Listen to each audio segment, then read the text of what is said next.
Welcome to today's meeting of the Fire Resilience and Emergency Planning Committee. Please may I remind participants to silence your devices.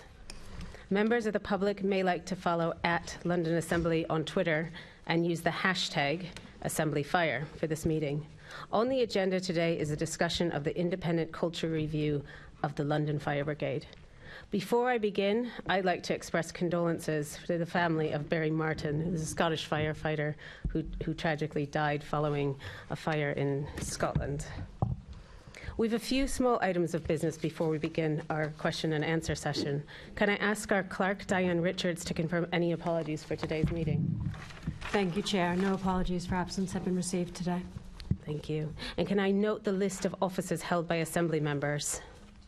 And can I also ask members if they have any disclosable pecuniary interest in specific items listed on the agenda? No. Okay. Can we confirm the minutes of the last meeting held on the 29th of November 2022? Thank you. And can we note the completed, closed and outstanding actions arising from previous meetings of the committee and the additional correspondence received? Thank you. We now move on to the annual documents prepared by the London Fire Brigade in accordance with the Fire and Rescue National Framework. We have the Statement of Assurance 2021-22 and the LFB Budget Submission 2023-24, which forms the efficiency plan and includes the medium-term financial strategy and the reserve strategy. These come to the committee in accordance with Section 327I of the GLA Act 1999 as amended. Once the committee has discussed the documents in accordance with the Act, the committee must make a report or recommendations to the Mayor. Do members have any specific questions or comments on those documents? Susan. I'm just concerned about the payoff, given the possibility of a strike, and since we've got the FBU rep Gareth Beeton here, are the London firefighters coming out on strike? So we're in a position currently where, following the rejection of a 5% offer in the summer through the National Joint Council process, the London Fire Brigade, with the support of the Mayor, took the decision to make a local pay offer, still writing into NJC to use the framework. That offer is live, so that's 6% for 22-23, 5% for 23-24. And my understanding, and obviously my colleague from the FBUs here today would have to confirm their position, is that it's still under consideration. We await further written communication in terms of consideration of that offer. My expectation, and it is what I've put plainly to both the National Executive of the Fire Brigades Union for NJC and to local officials, is that whilst that offer is being considered, we would not expect London firefighters to be engaged in strike activity. So I'm awaiting return communication on that basis, and our ask is that London firefighters are given the opportunity to be balloted locally to consider what I think is a very fair offer set against the constraints on finance in the current climate. And actually I've made a commitment to try and progress that offer into the national environment so that it becomes a national offer, and therefore all firefighters in the UK given the opportunity to consider it should it become a national offer. So that's the position we stand in at the moment. There is a series of meetings between now and the 8th of February when there is what's called a full National Joint Council. So that's the convening of the national employers' representatives and the representatives of the National Fire Brigades Union to consider all offers, either local or national, and from that point a decision around strike action might be taken. The earliest that we would see strike action under the legislation laid down kind of for that purpose, and also from the commitment that Matt Rackers, the National General Secretary, has made, is 14 days beyond the 9th of February, so the 23rd of February will be the earliest date that legally a fire strike nationally could be called. And obviously both myself and others, and to the credit of London officials, we're doing everything we can to avoid that. Can you envisage a situation where the rest of the country goes on strike but London doesn't? Well, obviously from my point of view as London Fire Commissioner, whilst I don't want to see a national fire strike if there is going to be one, and we've put a fair offer that is either not matched in the national environment or you know, isn't progressed nationally, then actually, yes, that would be my preference, because my responsibility is to the people of London and London firefighters. And ours as a committee. 100%. Yeah. Okay. Does Gareth want to say any more on that? Because clearly Londoners are very concerned. We do not want the fire brigade going on strike. Yes, thank you, Chair. If I may come in.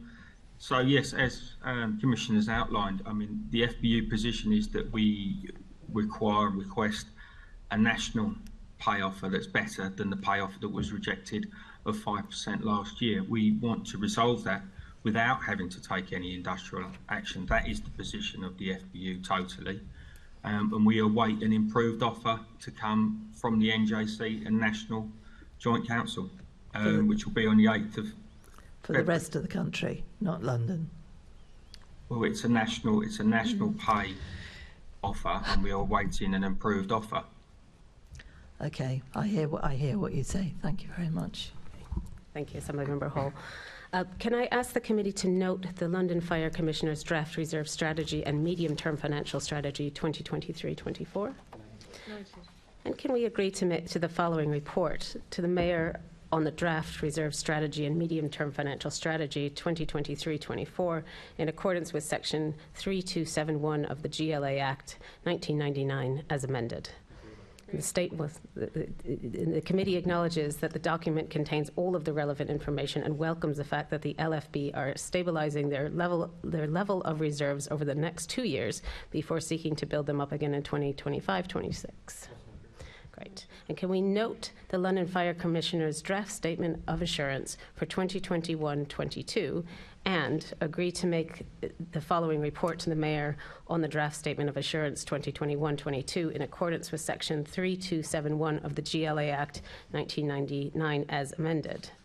And the statement is this committee acknowledges that the document contains all the relevant information and seeks ongoing assurance that the organisation is delivering on its community risk management plan, the recommendations from the independent culture review of the London Fire Brigade, those from His Majesty's Inspectorate of Constabulary, Fire and Rescue Services, and the remaining recommendations from the Grenfell Tower Inquiry Phase 1 report.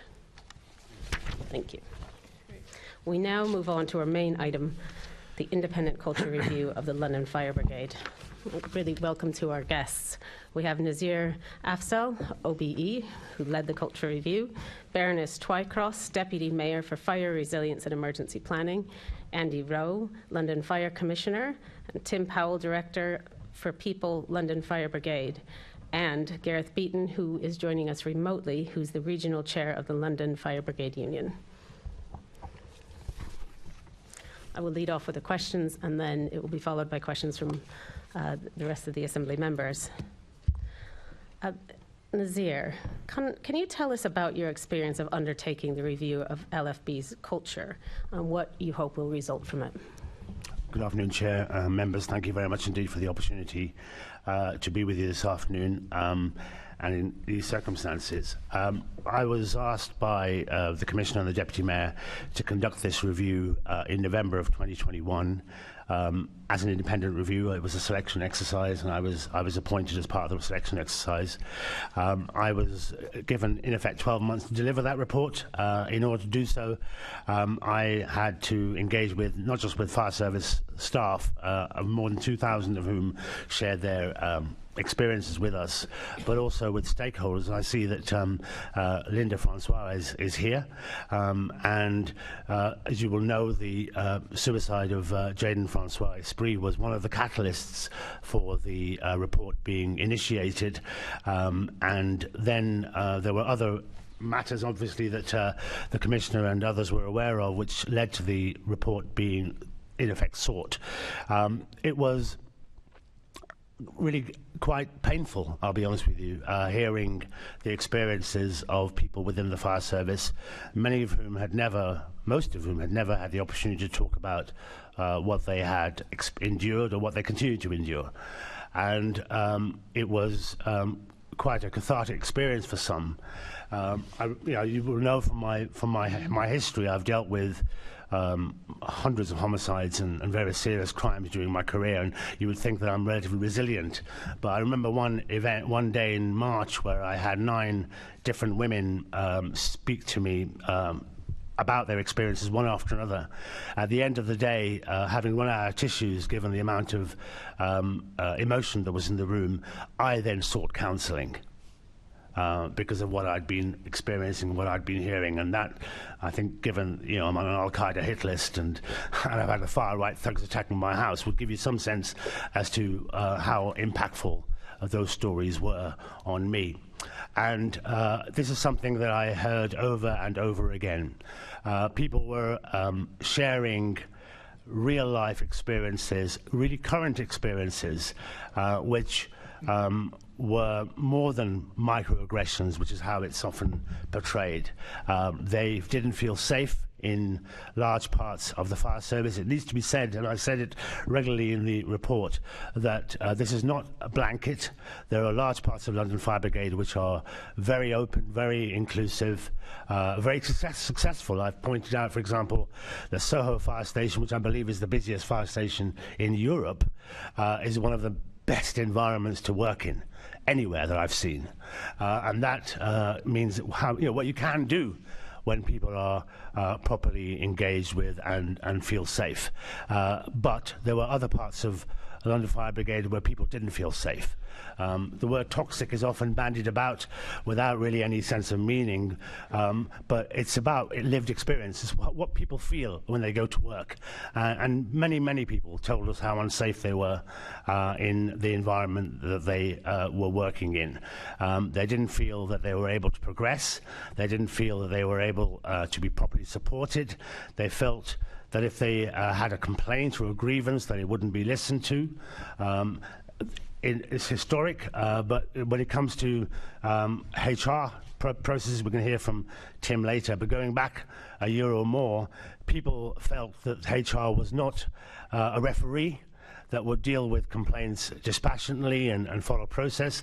They saw HR more of goalkeeper, keeping stuff out. In fact, worse than that, on occasion they saw it as a centre forward, attacking them for having brought the complaint in the first place. Has to be said that that is being remedied and has been remedied in large part over the last year or so. But people didn't feel able to speak up. They didn't trust the processes.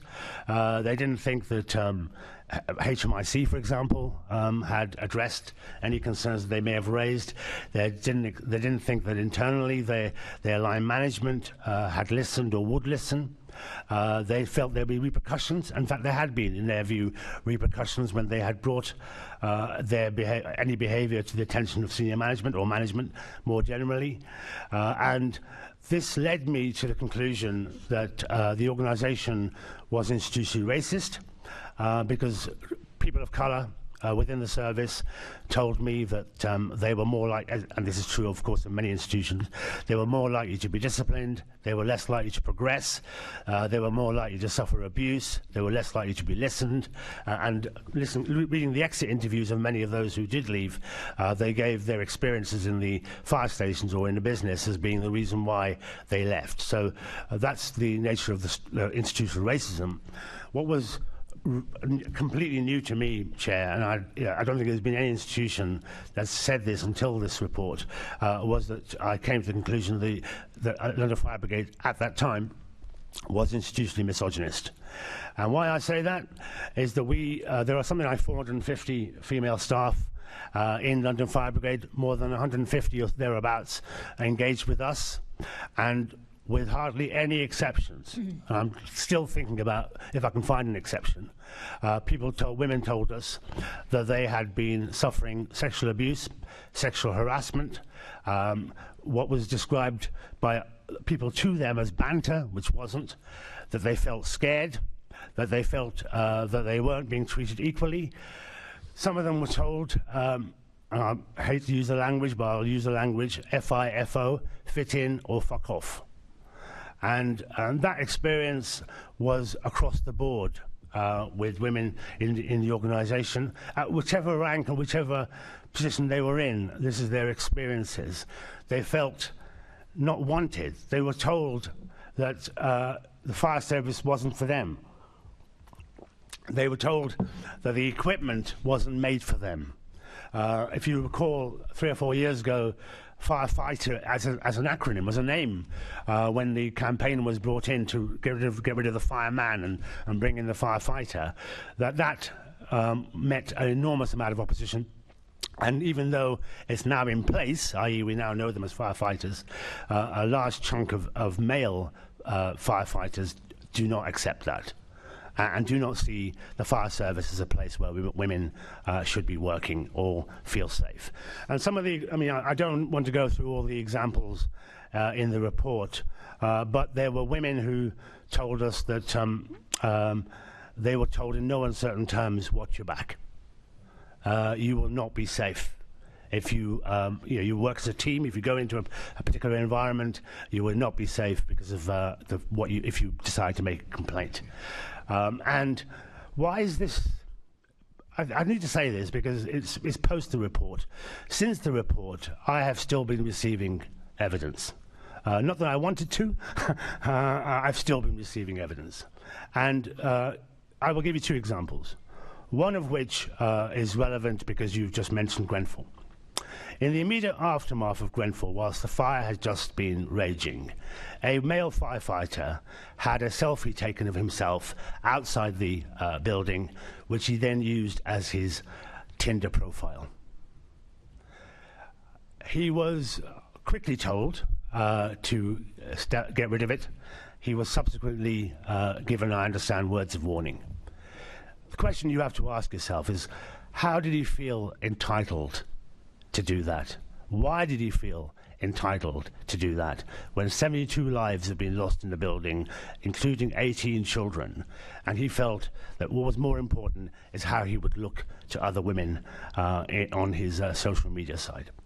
And I mentioned the Hoses and Helmets Instagram social media site in my report, but it's got worse. You need to look back over the last 2 months as to some of the things that are being posted on that particular website, which is adopted and supported by a significant number of firefighters, not just from London.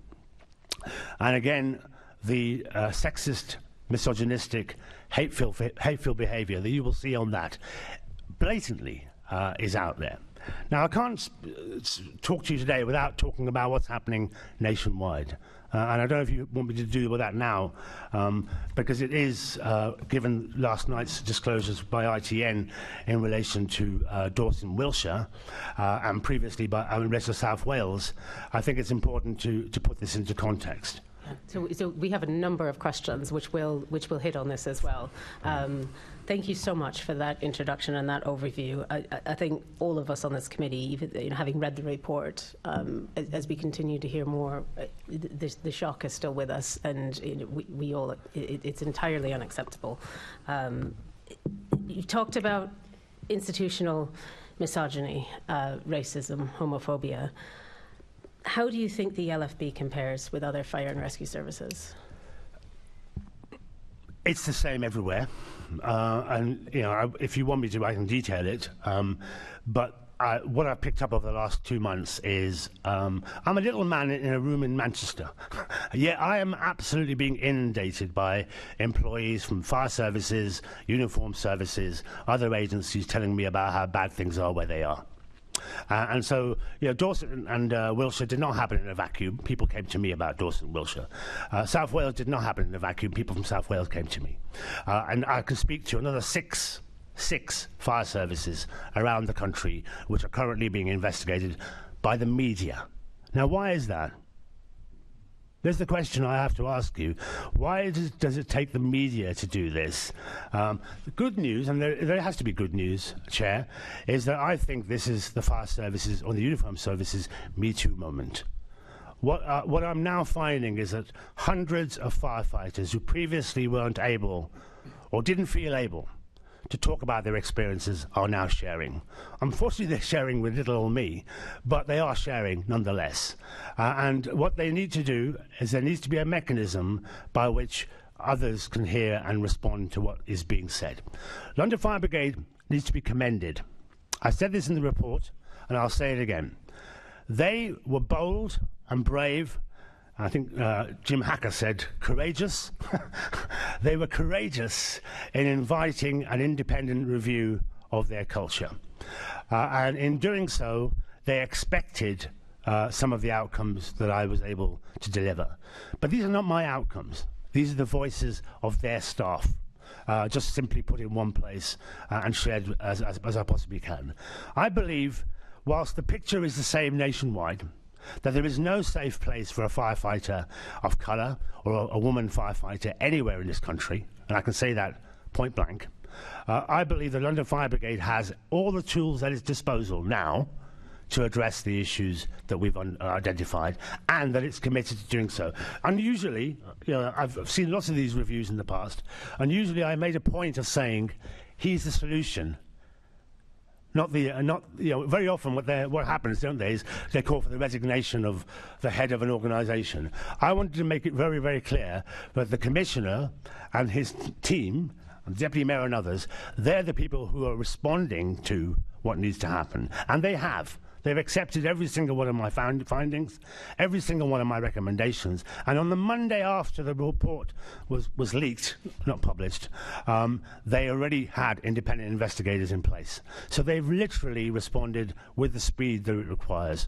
So I believe London, despite being as bad as anywhere else, has all the tools and the commitment to lead the way in this area. Thank you. Andy, over to you. You've been with the LFB for some time now.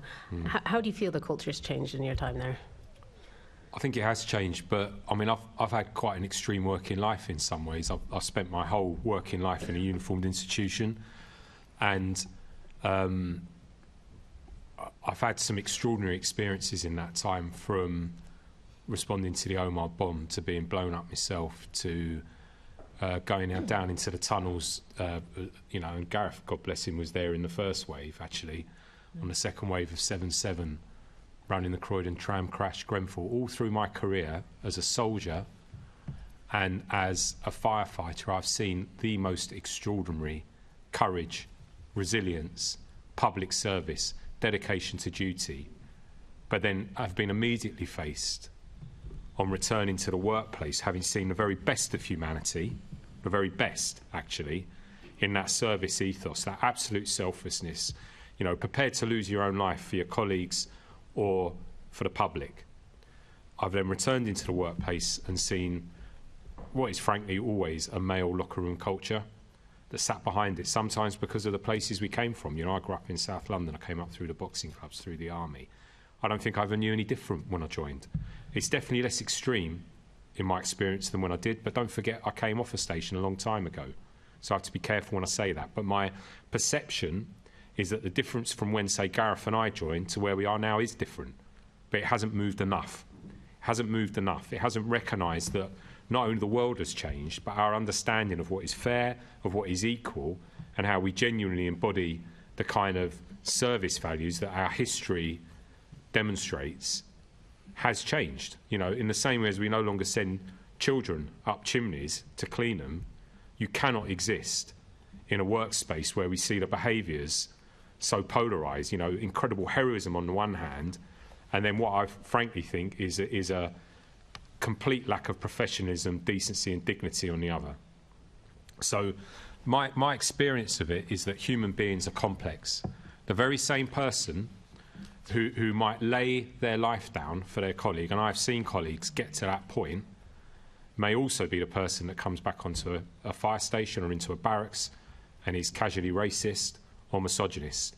And therefore my job, leading the London Fire Brigade, is to take the best of the service, that history, that ethos, the service that saved St Paul's, that went down into the bowels of King's Cross, the 200 firefighters who stood firm at Grenfell, actually, regardless of our operational failings, and went back up inside the tower again and again, and may now very much suffer the consequences of a shortened life as a result, if we are to understand some of the studies that are emerging around cancer.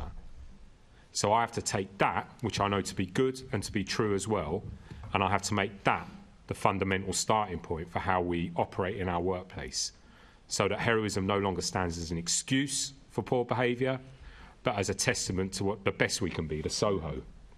So I'm really clear, and I think I come from a position of power, because I have lived it and I have walked the walk. You know, I've not been parachuted in from the outside. I've been there all the way through. So I've seen it and I've experienced it.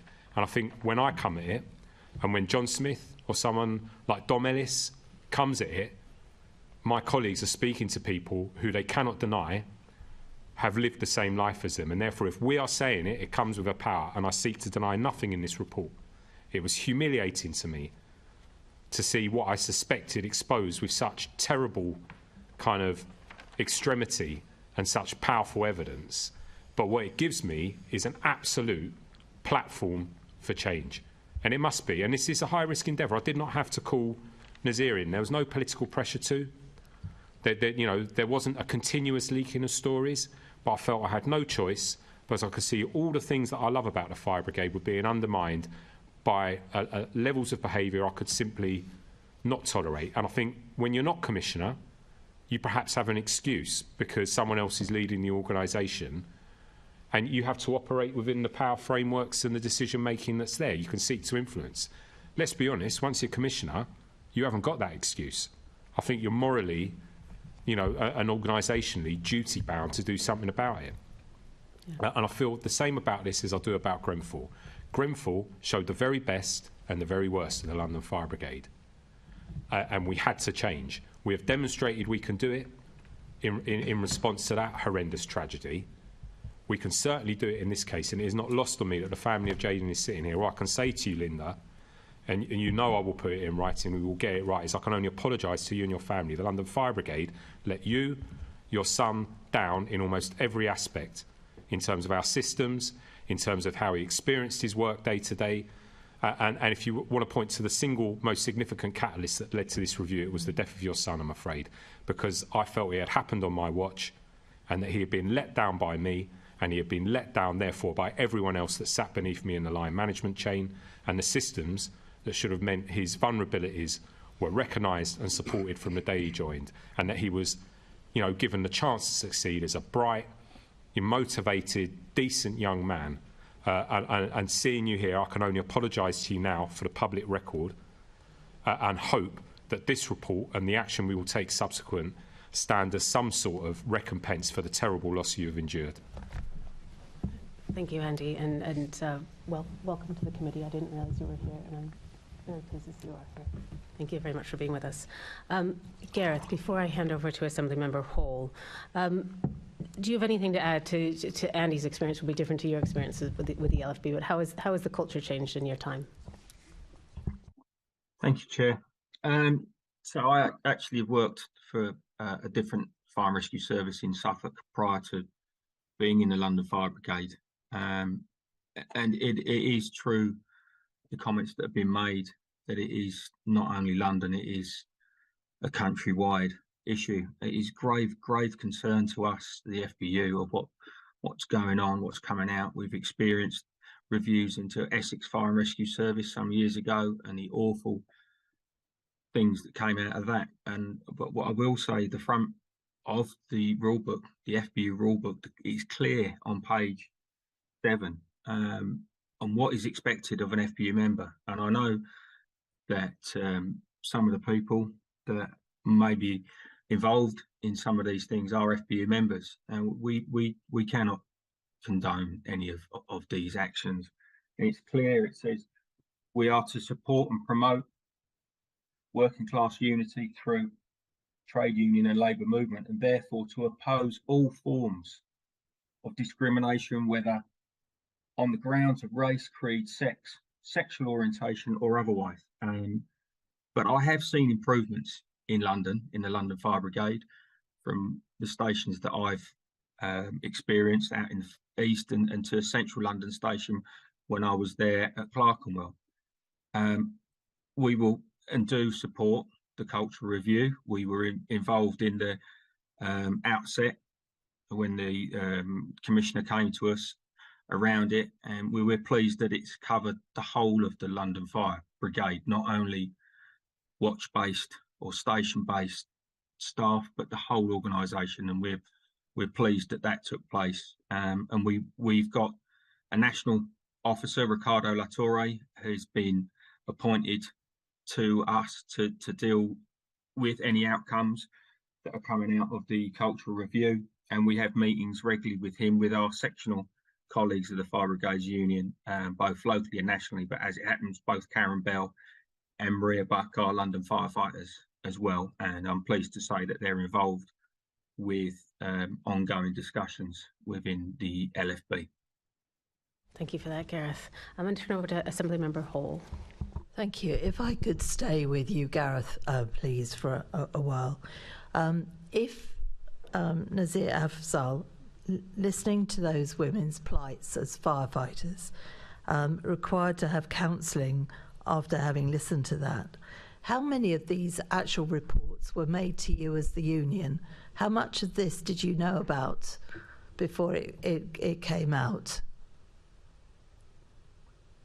Thank you, Susan. So I've been aware of 2, possibly 3 individual cases that I've been dealing with over the last few years that I've taken directly to the Commissioner and the Deputy Mayor. So I was aware of those and those issues that those women have raised with me, and I was absolutely devastated with what I heard, to be honest. But I'm pleased to say that the Deputy Mayor and the Commissioner supported me and the London region in raising these issues directly with them over the course of the last 18 months. So before the actual report was written, you knew about it, but only say 3, and yet clearly there were a lot more people involved in this. I can't understand, Gareth, how we've got a union who, and let's face it, you're one of the strongest unions in the country. You protect your members, you always have. I can't seem to square it that all of this was going on in the fire brigade, and yet only 2 or 3 cases were brought to the Commissioner. Why do firefighters not feel that they can talk to their union? Because you're supposed to be there to talk with one voice to the Commissioner or whatever. I just do not understand how we're in this dreadful situation. Nobody can say it's anything but appalling. And the union didn't know or understand or really bang on the door of the Commissioner and the Deputy Mayor saying that this is dreadful, our members cannot be putting up with this. So yes, I agree. I mean, I was not aware of the extent of what was going on. I did approach the previous Deputy Commissioner regarding issues that were taking place in an area of London at the time, the North East area, and I'm pleased to say that a review was taken by the Deputy Commissioner into the North East area culture. We have been raising it frequently via various forums, but the actual extent of it, I don't think we were aware of the total extent. Now that bears into the report where there was a culture of fear to report, which has got to stop and must stop, and we encourage all our members to come forward and discuss it with us and go to the independent outside agency now. Well, yes, I mean, you'll be looking at your own systems, will you? Because clearly a union should be looking after the members in all sorts of way. And clearly, I'm not being rude to you, Gareth, clearly you've failed in this because either they didn't feel they could come and talk to the union, or they could have spoken to some members of the union and it didn't get escalated. I think that's fair to say.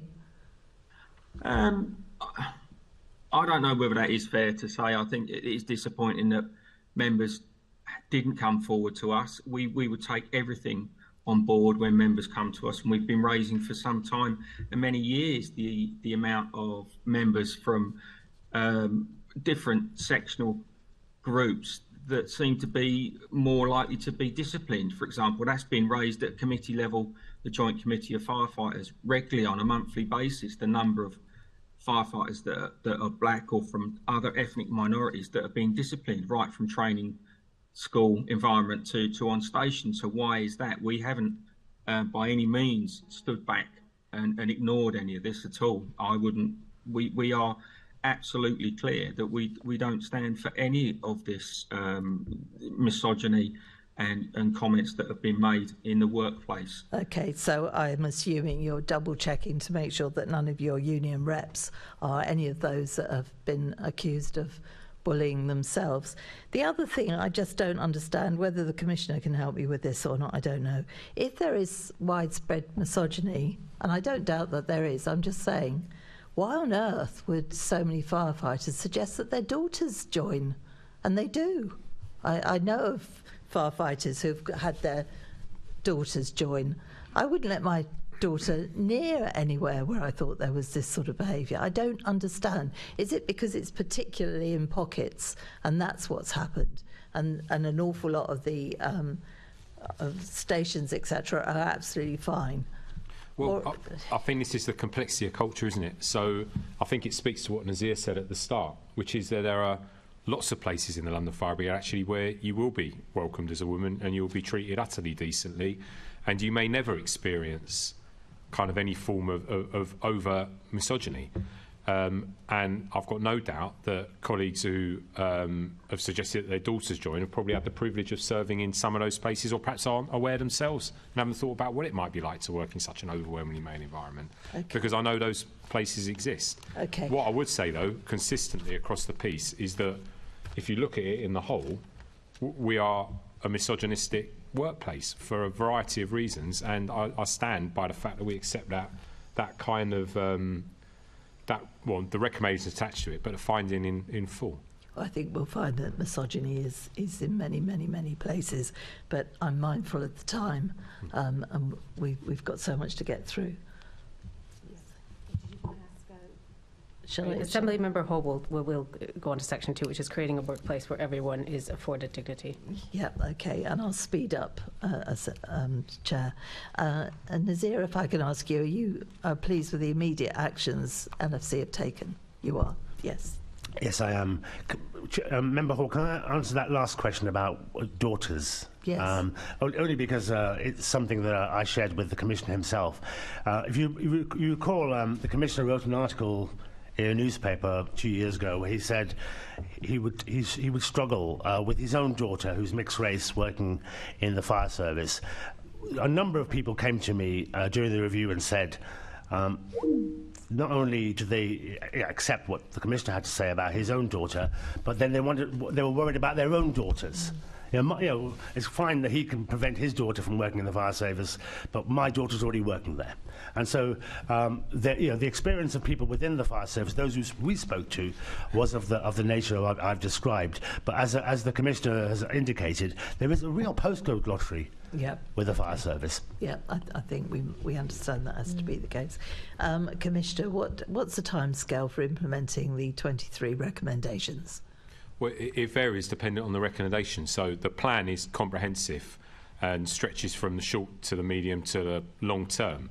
So examples of short term would be putting out the complaint investigation process entirely externally, effectively the day the report landed. And that's been very interesting, actually. After the death of Jaden, we set up a Safe to Speak process, which we encourage staff to call. It was externally accredited. The person who's running it internally was genuinely kind of independent of the normal line management structures. Only 22 people called it, if you want to understand sort of a culture of fear around reporting. Since putting the investigation process genuinely externally, having taken on board some of the challenges around communication and lessons around communication we've learned over the past few years with all that change, I think we communicated it really effectively. Since November the 28th, we've had 150 calls into that. We have 10 people suspended. I'll have to check the numbers. I think we've got 47 cases resolved to the satisfaction of the complainant. So it shows us we can do it at speed if we want to. Jenny Sinnott, who has a long history of kind of leading radical change inside HR departments, we brought her in. She, late yesterday, and I haven't read it yet, so I can't tell you what's in it, delivered a full options appraisal for a series of recommendations around radical change to the way we deliver HR. So we've done a lot of immediate actions. In the longer term, it's about engagement, training, the physical change to buildings. So we've accelerated the programme of change there to actually give safety and dignity to all. And actually, if you want to talk about institutional misogyny, in 1985, it was the first time we employed a woman firefighter in the modern era, you know, with full rights across the piece to carry out a full operational career. It took until 2021, when I was commissioner, to actually seek approval and additional funding to create physical facilities that would recognise we might conceivably hire half of the population of the world. Because up to that point, and it's still the case, we have places where there's only one toilet for a woman. That is not a workplace that is taking the recruitment of women seriously. So I think we have a good plan. We were in the first part of Engage, the formal process laid down in terms of advanced monitoring from HMIC FRS. I was there on the 25th of January with the Mayor. The reflection back from that committee was that they thought our plan was extremely comprehensive, but that they would be holding us to it. So how long, if somebody was during that complaint process, how long would it take before somebody called them back? So in terms of the SLAs, I'm going to turn to you because Tim, because you would have, you constructed that contract. Yeah, so they get immediate contact back within 48 hours, and then so the complaint is well understood and documented, and they talk through the options with the individual, and then there is a further face-to-face conversation or online conversation that takes through to properly detail the complaint and understand what next steps needs to be taken, whether there is some immediate resolution that can take place or whether it needs to progress to a formal investigation. And at the moment we have 32 live investigations that are taking place, and there are 48 of 48 complaints that have been brought in that warrant that. The others are all currently under that level of review to see whether a formal investigation needs to take place. Okay. Just for you, I get whistleblowers. I've been told that it takes a lot longer than that. But I don't know. I'm just reporting to you that people have said it's taking ages. So that's not been reported back to me. I it think wouldn't be, would it? Well, to be fair, not necessarily. And I think whistleblowing is something entirely different in relation to the Public Interest Disclosure Act. So I think people have found CMP to be receptive, have not found it to take too long. There are some individuals we know, because obviously we are also doing a historic review of cases at the moment. That is taking a little bit longer because there's 5 years worth of cases that we're asking CMP to look at in relation to that. but will they be dealt with quicker? Because I've also had people contact me about that and saying that that's rolling on, which is putting some firefighters that have been cleared through absolute hell all over again. So they're to be cleared again, yes, but if they've been cleared and then it takes an age for it to go through again, if they're then cleared again, you have to accept they've been put under an extreme pressure twice. We do, and I'll let the Commissioner come in. So we are putting welfare and well-being around all of those individuals. We're communicating with them on a regular basis. We accept that it is stressful for them. We have no doubt about that. But I, the Commissioner, also have to be cognizant of the fact that on Nazir's report, we talked about an HR function that at times wasn't fair, at times wasn't a goalkeeper, but a centre forward in terms of pushing things away in relation to that. And we have to be satisfied that in some of the most extreme cases that we've seen in the last 5 years, that natural justice has taken place. And neither I nor the Commissioner or the Deputy Mayor can sit here on every case in the last 5 years and be confident of that. And that's why we've done the historic review of cases. I accept it's difficult for people, but then we also have complainants on the other side who it is equally difficult for. And I referred back to Linda, who is part of that. Yep, no, I accept that unreservedly. I am just a voice for some of these people who feel they have not got a voice. And I would ask you to make sure that if you're reviewing something, having reviewed it once, that you deal with that pretty quickly, because they've been through that once and been cleared. Could I ask what numbers have come to you on that? Because we have sought fairly proactively feedback. That was the other thing Tim would have got to. So we've gone back through ESGs, we've gone back to complainants, we've done mystery shopping on that service as well regularly to see what the turnaround was. So the vast majority of cases, as we see, and we look at the SLA, so they have to provide us records of first contact, next contact, complaint resolution.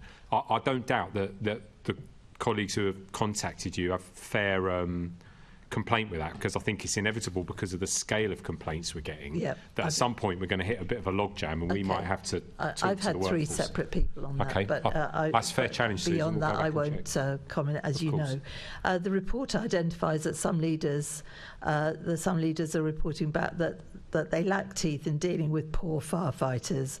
How are you supporting the leaders in dealing swiftly and effectively with poor performance? Well, I think the external complaint investigation process is your first and most powerful tool, because those are respected HR professionals who are coming back with recommendations to then pull into the discipline process. The main processes that are involved in kind of considering and then providing a judgment are under review themselves, with new policies that will be launched in March. We had already redrawn, ready for the first day that the review landed, in a much simpler way, our definitions of what gross misconduct is, because frankly I don't think they were clear enough, otherwise we wouldn't have seen some of the previous outcomes we'd had. And those have been applied quite robustly. That new bar is what is getting applied in terms of the risk assessment process that each complaint goes through inside CMP, the externalised service. We are starting a programme of training for managers around taking decisions. To be honest with you, in the most serious cases, I do not expect any longer one manager to be taking a decision. I want to see a panel approach, which is what I think we will get to, and we will probably implement in the interim when we get to the hearing stage of the cases that are live, because it shouldn't be one person taking the most serious decisions, particularly in the context of sexual assault or sexual harassment, for example. And can I just come back to the piece about colleagues who feel under pressure because they've been cleared previously? I understand that they feel they've experienced natural justice. I can fully appreciate we have to look after them. So we have a duty of care to those individuals, and we have to work on the presumption of natural justice. But just for me to be clear as Commissioner, one of the main reasons I called this review in was because actually of a complaint that Gareth Beeton brought to me, where I sat in a room with with a woman colleague who could provide very clear evidence of a sexual assault that we had not acted on, where a poor decision had been taken in discipline, where I then, as Commissioner, sent it back out of my office to be reviewed and considered again, and we failed again. And I could give you more than one example of where, from my perspective, on the evidence I've seen, I do not think natural justice has been delivered, and there were inadequacies in our processes that spoke to nepotism, that spoke to poor decision-making, that spoke to poor advice from HR. So I definitely cannot sit here and give you assurance that all of the decisions made over the last 5 years were either correct or proper. And despite the stress to the people in them, which I accept is, equally painful, I think we are duty-bound to go back and look at the most serious gross misconduct I don't cases. doubt that, Andy. What I do urge is that you deal with it quickly. 100%. I think you're right to challenge us, Susan, and we will go back and have a look. Right, please. And just one more for the FBU. Gareth, what are your members' views on how poor performance is dealt with? Are you getting feedback on that? I haven't been getting any feedback in regards to how poor performance has been dealt with at all, actually, Susan. So I'm not in a position really to comment on that. Could I talk about performance? Yep, you have to be quick, I've otherwise promised. we'll both be told off, Andy. We'll get told off, won't I? When I took over the Brigade in January 2020, we had no appraisal for 4,500 of our 6,000 staff. I'm just going to say that again. In the modern era, we had no appraisal system for 4,500 of our 6,000 staff. So we're starting from a position where we don't even go and ask you or tell you how you're doing. So one of the first things we've had to do is bring in an appraisal system over the past 2 years, which is now in operation, but that will have to mature. I don't think the organisation has the maturity in the context of performance conversations. It is not well used to sitting people down at every level. I existed as a firefighter for a decade without anyone ever holding me to account for anything I ever did or offer me any opportunity. But this is shocking, isn't Of it? course. How Of course it is. awful is all of this? You're running a business at the end of the day. You've got proper directors that are business people looking at HR, looking at everything else, not even to have appraisals. What the hell was going on? Well, that's why we've got a different directorial team I and know, why we've I accept constructed that. I'm just saying a how process of badly change. everybody has been let down by previous people that have not put these proper things in place. At least they're going in now. I will stop now, otherwise we'll will be told of. Thank you. About to get told off. Thank you, Assemblymember Hall. Assemblymember Bakari. Thank you, Chair. I think some of the questions have been covered already about the independent complaints process, but if you do want to wish to add anything else, Tim, on in terms of the progress, particularly when it comes to the last 5 years and any emerging results from that. Yeah, thanks. So in terms of the historic reviews, we've prioritised those that we believe are most serious, and they are with CMP at the moment. We are currently, the Commissioner published a decision just last week on how we will take those forward, so that it's really clear in terms of the circumstances in which we will reinvestigate. And now I have a number. I have 4 that I will need to review and provide a recommendation to the Commissioner on that, and I'm looking to do that in the next week with those initial 4. We will then get on to the next set of complaints that we want CMP to review. So that's historic cases. Did you want anything, Assemblymember Bakari, on the new cases that are That would be raised? great, yeah. Yeah, so I think, as the Commissioner's already said, we've had 151 contacts made to that service. Not all of those are complaints, so CMP Solutions, who are running the outsourced service for us, also provide management coaching and mediation coaching for people. So there have been a number of examples where that's been used, just in terms of giving managers toolkits because there's an issue, they're not sure whether it should be reported, and they just want some independent advice, and CMP have delivered that around them. As the Commissioner said, 47 cases have been resolved. We have 32 current live investigations. 51% are from operational member of staff, so predominantly people that work in fire stations. 28% are from FRS, so non-operational workforce, and the rest have chosen not to declare.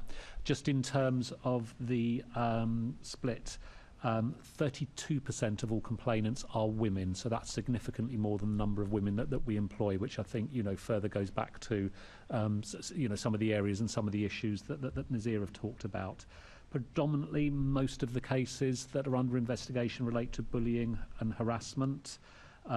Some relate to less minor issues, and what's described to me as power disputes. So I'm assuming where probably somebody's been overzealous in their performance management approach potentially. But that gives you a flavour for the cases that are coming through to CMP. I'm not sure about the detail that you can give us in this context, but I'm interested to know if there is any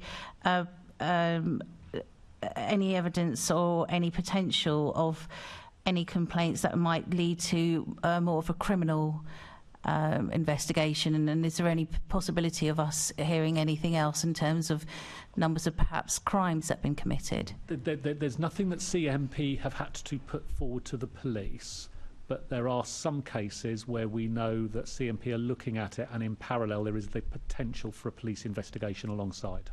Do you have a number for that? There are 2 cases that I'm aware of. And how long will it take for us to get those details? So we're in conversation with the police around them. I'm really clear on this. We don't need to wait for the police in order to take our own action. There's a very different level of evidence that the police need to take in terms of whether or not to take action around. So there's potentially 2 criminal investigations resulted from the complaints. Is that correct? So they are people that have done things that are potential to be criminal acts. Yeah. We have been made aware of them, and we are conducting our own investigation in terms of their suitability for employment. The police are doing a separate investigation in terms of whether they should be prosecuted. Are they recent or historical? They are both the ones currently are recent. There is one I'm aware of that is historical, but we're only just getting the early indications from that. Okay, all right, interesting. I do want to also speak a little bit about the Safe to Speak programme. You did touch on that as well. It looks like that does have a future then. Would you agree with that, Commissioner? So I think what we've got in the form of CMP is effectively the evolution of Safe to Speak, and I can't see, on the basis of what we're getting at the moment, how we could return to anything that doesn't replicate the kind of confidence that certainly seems to be demonstrated in this service. So I think it's fine, it's there, it exists, but what we've learned through putting this out externally is that what's needed at the moment is something that's seen as genuinely independent of the London Fire Brigade for people to feel the trust to call it. Can I just go back to Tim's point? Yes, what I would please, say, yeah. I've spoken to Mark Rowley, I think twice, met him twice in the last week, because obviously we're thinking about the challenges of culture in our different organisations. Now, there is a difference. I think we have our own problems, he has his own problems. I think I need to say the same as Mark, that once you take this step to really unpick your organisation, you have to be prepared for quite a long process of continual emerging and frankly depressing revelations. I do not, and I haven't got any, I'm not telling you about. What we've told you is what we know so far. But if you think about what came out of Dorset and Wiltshire last night, which is abhorrent, I think I have to prepare myself, and I have to prepare this committee for what I think will be a process of continual unearthing of both historic and recent poor behaviours until we really get to the bottom of things. So it will not surprise me if we do in the end up with complaints that result in criminal investigations. It will not surprise me. You're saying that you are implying there that there is potentially going to be more criminal investigations as a result of further... I'm not implying it. I'm saying that I might expect it. You're expecting criminal investigations and prosecutions. I wouldn't know about the prosecution because it depends on the level of what is being investigated. But I think it'd be naive to think, in the context of some of the anonymised examples we saw in the review, there is examples in that review that if the person who spoke to Nazir anonymously and wanted their identity protected had taken that complaint to the police, whether that was the examples of egregious racism around, so a sausage in a Muslim firefighter's pocket, a noose above the locker of a black firefighter, those are criminal offences if found to be proven. As an example, some of the allegations of sexual assault, inappropriate touching, that hits a criminal bar. If someone presents that with the right degree of evidence into the risk assessment process that sits within our internal complaints, we as a matter of course will refer to policing colleagues. And if it comes in the other way, someone goes to the police first and it comes in to the organisation, we will obviously deal it with our internal process. And as Tim says, we won't necessarily wait, as we have done in the past, for the criminal investigation process to end, because I think we can set a more rational bar on the basis of balance of probability in employment. Because that's also been a historic issue where criminal cases have played out for years and you still have someone in the workforce who actually, if we took a common sense decision based on the evidence available and on balance of probability, we would have exited. Thank you very much for your honesty and your answers there. I do want to talk a little bit about body cams as well. I think this is an interesting step forward and something that you said going to be introduced from January, you said. How's that coming across in terms of the staff response to that? Do they understand the necessity of this? Is it proving successful? Do you think that this is something that can be accepted throughout other parts of the LFB's work? So we've procured the body-worn cameras and the trial is starting this week. At the moment, we're only trialling it in the context of extended kind of service delivery, so incident command response, because we've had to go back to the Information Commissioner for permission to use it on home fire safety visits, because it's in a consensual rather than a coercive use of power space like policing as a public body. So they're going to take a decision on that over the next 8 to 12 weeks. In terms of how it's been received by firefighters, I think with great sadness, because the point I've met hundreds and hundreds of firefighters since the review and had very long and detailed conversations. The point that most firefighters make to me is, Gov, we carry out 80,000 of these visits a year, 500,000 across the past 4.5, 5 years. Did this really happen? And the answer is yes, I'm afraid it did. And Nazir was able to provide kind of corroboration of at least 12 incidences where female firefighters reported this with accompanying evidence. So that's extremely depressing. So that's a tiny proportion of those visits, but one would have been enough, wouldn't it, in terms of a betrayal of trust? So my reply back to firefighters is, yes, it is sad, but this shows you what happens in terms of the consequences if we don't police our own teams and our own culture effectively from the most junior level of leadership up. So I think that the general feeling is they accept that that's a betrayal of trust. Once they're reminded that this is evidenced and corroborated, Nazir's a former chief Crown prosecutor, people kind of move on. But I would say it's probably the single most embarrassing and humiliating kind of example of where we've ended up. And I think there's a great desire to kind of make it work without losing the trust of communities, because it is nuanced, isn't it? We're coming into your house. If you've got mental health issues, if perhaps your house is in a state of disrepair, or you're vulnerable and you feel vulnerable, you may not want that filmed. We recognise there's challenges there, but I don't think we have a choice because of the betrayal of trust by certainly a small number of our staff who undermine that completely. I do want to ask one more question, and then I'll finish. I was very interested in some of the interviews that you did, Commissioner, after the announcement of the results of the culture review, and you talked of a switch on/off button in the London Fire Brigade and the fighters in particular, in their approach to how they work. You said that you believed that firefighters, when they were on the job saving lives, that there was a switch-off button in terms of any kind of racism and misogyny. They would do their job. I'm concerned with that comment because sometimes that's not always the case, and there is such a thing as unconscious bias that can be quite a strong factor when it comes to racism and misogyny. My argument to you is this: that do you not believe that there is potential and there is a risk that firefighters could be racist and misogynistic, even in the most horrific situations, things that they're doing every day that are saving lives, etc. But there is that possibility, there is that risk.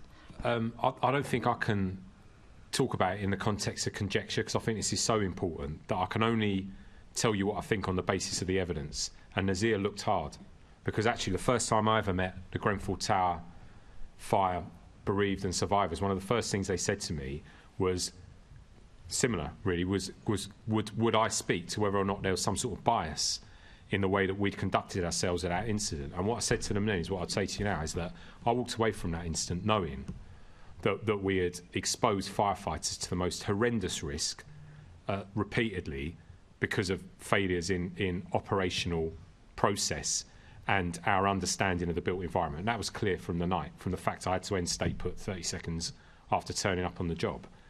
But, in a building that was full of people of all ethnicities and backgrounds, I saw none of it. And that is repeated, in my case, as one of the most experienced officers in the UK across thousands and thousands of incidents. I've literally attended thousands and thousands of incidents in my career.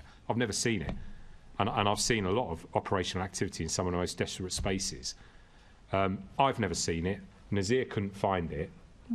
And actually, this is what gives me some hope around this. Nazir, you said you found no evidence. I know that you said that. But, however, would you not say that there would be an argument or even some sort of recommendation that unconscious bias training might be something that the London Fire Brigade could look into? No, I think you make a very valid point about the unconsciousness of it. I mean, a good example is in Grenfell, where a Muslim family said that officers who approached her immediately assumed that because she had a face covering that she couldn't speak English. And yet she was a doctor and spoke English very well. So whilst there is I found no evidence of conscious bias, I have no doubt whatsoever that there is unconscious bias. Thank you. I'll leave it there. Yeah, thank you so much. Assemblymember Bailey. Thank you, Chair. Good morning to our panel. Afternoon, excuse me, Freudian slip. I want to talk about how do you intend to develop new values and behaviours in the brigade. I actually want to start with with our union representative, if you don't mind, because my contention is your organisation is made up of their members.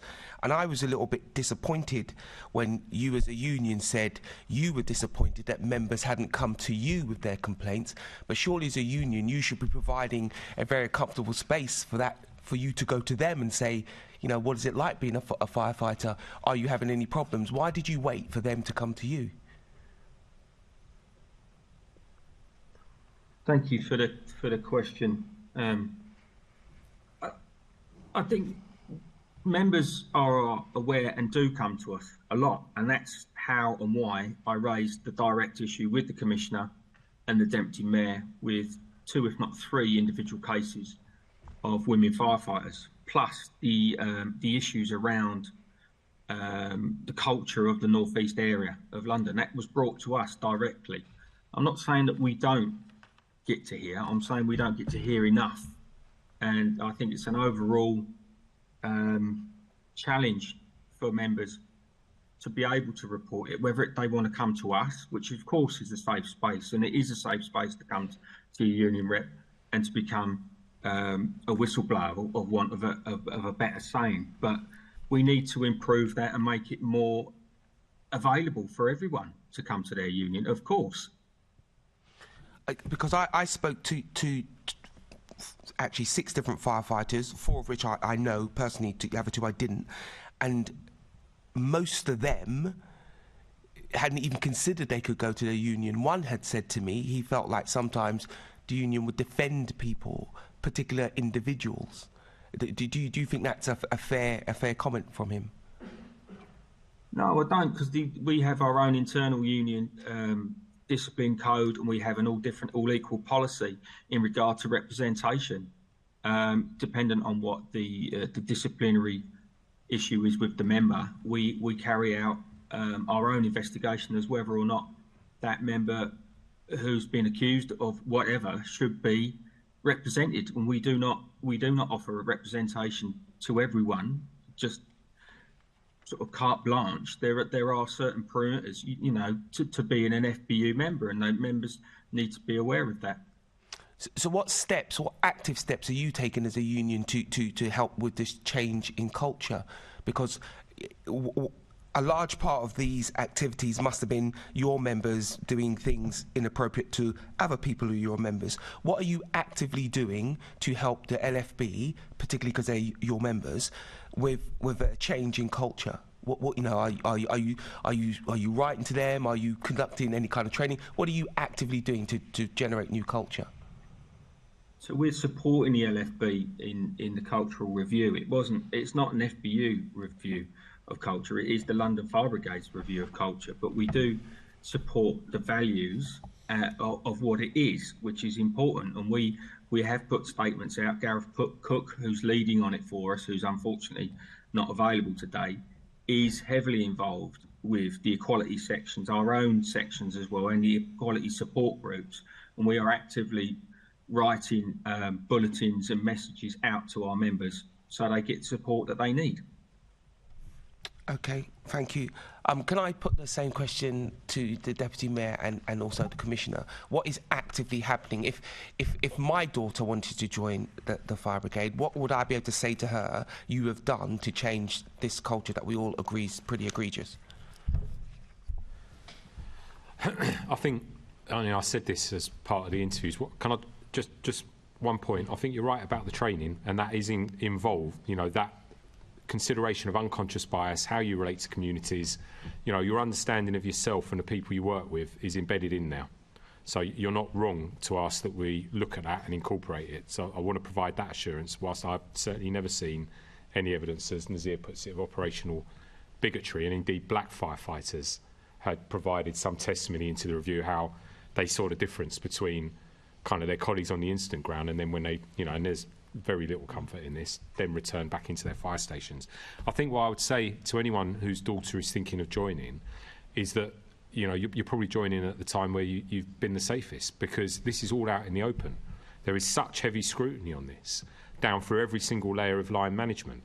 You know, we have brought in every single level of leadership since the review landed for face-to-face conversations with people at my level, or, you know, as Commissioner, Dep or Director. We had 640 officers from watches in to our Leadership Academy, which is on the basement of our headquarters, face-to-face, to talk about exactly this. Over the course of January, we are expanding that across all leading firefighters. We would have covered every single junior officer, and we would have laid out what we expect, some practical tips on how you manage teams in sometimes an isolated and extreme environment, and we will build on that training. So I think, you know, we've got time to talk through all the measures. There is a lot being done. There is an awful large amount of activity. But perhaps, actually, I'll go back to something Mark Rowley said, which is you don't build a culture over generations, over, in our case, over 150 years, and change it in a year, change it in 6 months. You can make a good start. And really, I think this committee should be suspicious of anyone in my position who says, yeah, I'm going to fix it. Because I don't think it's about fixing it. I think it's about continuously seeking to improve it, about holding people to hard account, but recognising that as someone who leads a big organisation operating in sometimes quite extreme circumstances, you can never stop. Okay, I accept your answer. Deputy Mayor, did you have anything to add? Thank you. And I haven't had an opportunity to speak yet, so I just wanted to start by saying thank you to Nazir Afzal and to everyone who came forward as part of the review. It's 2,000 people came forward, which is a huge proportion of the workforce. And actually, it's partly thanks to the trade union for encouraging the FBU and other unions, encourage their members to come forward to take part. And I think it reflected some of the issues that Gareth and his colleagues had raised with us previously. But as he said, we weren't quite prepared for the huge extent of what Nazir and his team found. I think I'd also like to reflect on the horrendous experience that Jaden Francois Esprit had as a firefighter in the care of the London Fire Brigade, and note that they weren't isolated. And I want to also join others in paying tribute to his family, and as noted, Linda Francois is here today, who have been doggedly pushing the issues to ensure no other firefighter, no other parent and no other family has to suffer what they have done. And clearly some of the testimonies in the review were harrowing, and it will take quite a lot to persuade some people to decide that a career in the fire service is for them. What I would say, though, and I think it's been reflected in the discussion so far, is that this has to be not just a Me Too moment, but sort of a change that isn't just a moment in time, but it's sort of over time. These things are addressed, and words are easy, and it's easy for us to sit here and say that values will change, the culture will change, and it might take a while.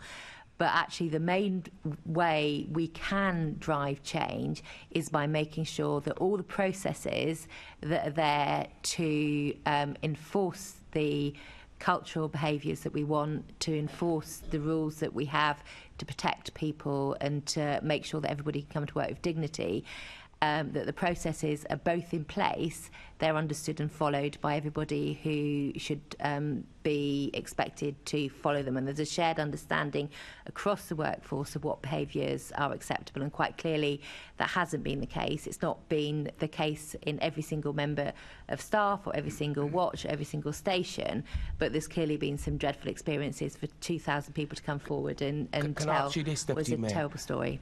You just made the comment about the processes and the understanding, and we accept that. And if I link that to what the Commissioner said about face-to-face meetings, I can see a process there. Are you happy with how far you've progressed? You mean since the report was... Since the report, since you have instigated these changes, I accept that you're working towards something. Are you happy? Do you feel like enough firefighters understand their position in it? I think that firefighters were as shocked as... So most firefighters were horrified by the extent, and I think that that's been reflected in comments we've made previously. So do I think that things have progressed as far or as fast as any of us like? I would have liked it to have happened instantly overnight, but that can't happen. Am I satisfied that on that Monday morning when the report had been due to be published, there was a independent complaints process that we think is working? Yes. Do I think that there will be things we need to look into, particularly if you think about Assembly Member Hall's comments about people thinking that it was taking a bit longer than it might? You need to have rigour and a really strong approach to not assuming anything. And I think that a lot of things that have happened with the Brigade, not just in relation to culture and culture review, but in relation to other things that have got wrong in the past, because people have assumed things, and things have been assumed to be done correctly or assumed to be right, or people have assumed to have the right motivation, because most people do. And I think that We need to make sure that there's no sense of any sort of bystander culture where people see bad behaviour and think, well, somebody else will deal with that, that you actually get people being part of the solution as well as helping to identify what the problem is. And I think that what I've been really impressed by the Commissioner and his senior team is the number of people they have spoken to, so that they have had that direct dialogue. And that matters. You can't change this and you can't move things forward by just sending out an email and saying, oh, we've got to change, and having those really difficult conversations. And Gareth will know this because he's had conversations with people. Nazir's still having people contact him. I'm having people contact me. As I've said to some of you, the first person who works for the Fire Brigade, who I spoke to after the report was published, burst into tears when I spoke to her. So this is something that has to be driven forward by absolutely everyone. Otherwise, we will lose this opportunity. Can I ask you this then?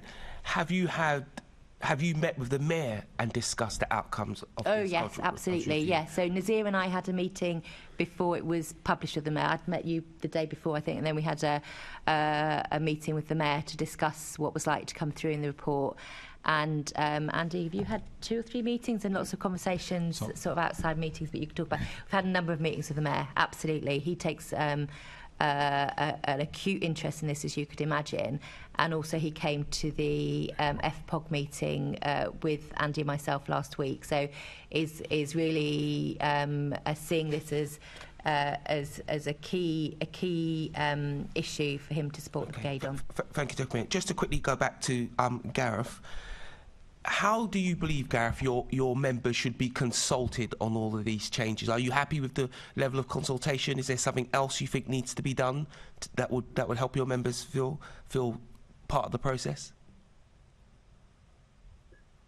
Yeah, thanks. I'm happy that the consultation is going through as it is. I would urge us to have further meetings. I wasn't aware of the Fire Commissioner releasing a paper last week, and nor of my colleagues from the equality section, so I'm meeting with them afterwards. There's something else I'd like to raise really that has been really brought to our attention following the cultural review, which is we've got appliances in the London Fire Brigade that have got Masonic symbols on them still after the cultural review. I mean, I think that they should be removed. I don't understand why we've still got appliances saying this appliance was bought and supported by the London Freemasons when it is a male-only organisation. And the Women's Action Committee and the London Regional Committee are clear that they want these symbols removed. What would you say in response to that? Can I just ask the question, because we'll take it away immediately. What paper weren't you aware of, Gareth? Because, I mean, I would expect you to be given clear sight of all of the stuff arising for us, so apologies if you haven't been. There'll be no hidden agenda there. It might just be the volume of stuff that's coming through. The one that was in regard to the cases that need to be reinvestigated. We'll come back to you. I think we thought we'd agree principles on that, but we'll make sure that we have an open discussion with you, Gareth, as on all matters, no issue. In terms of Masonic symbols, we might have to take that offline, because one of the firefighters who contacted me, that was his issue about Masonic symbols and people protecting people because they had a connection to an organisation outside of the fire brigade. But I think that's something we're going to have to take off the line. I'm more than happy to discuss outside of this meeting. Absolutely. My last question then will be to Gareth as well. We've spoken about this Instagram page. I think it was Nazir. Have you written to your members and asked them not to participate in it?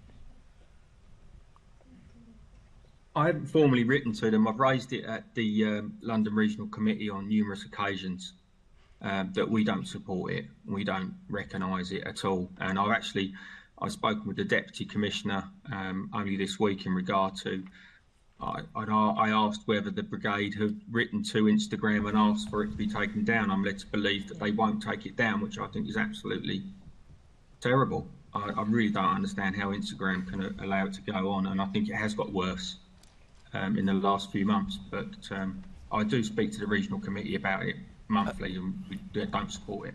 I just wonder if you would be sending a very strong signal to your members about your involvement in a cultural change, if you could do that, or maybe on their behalf.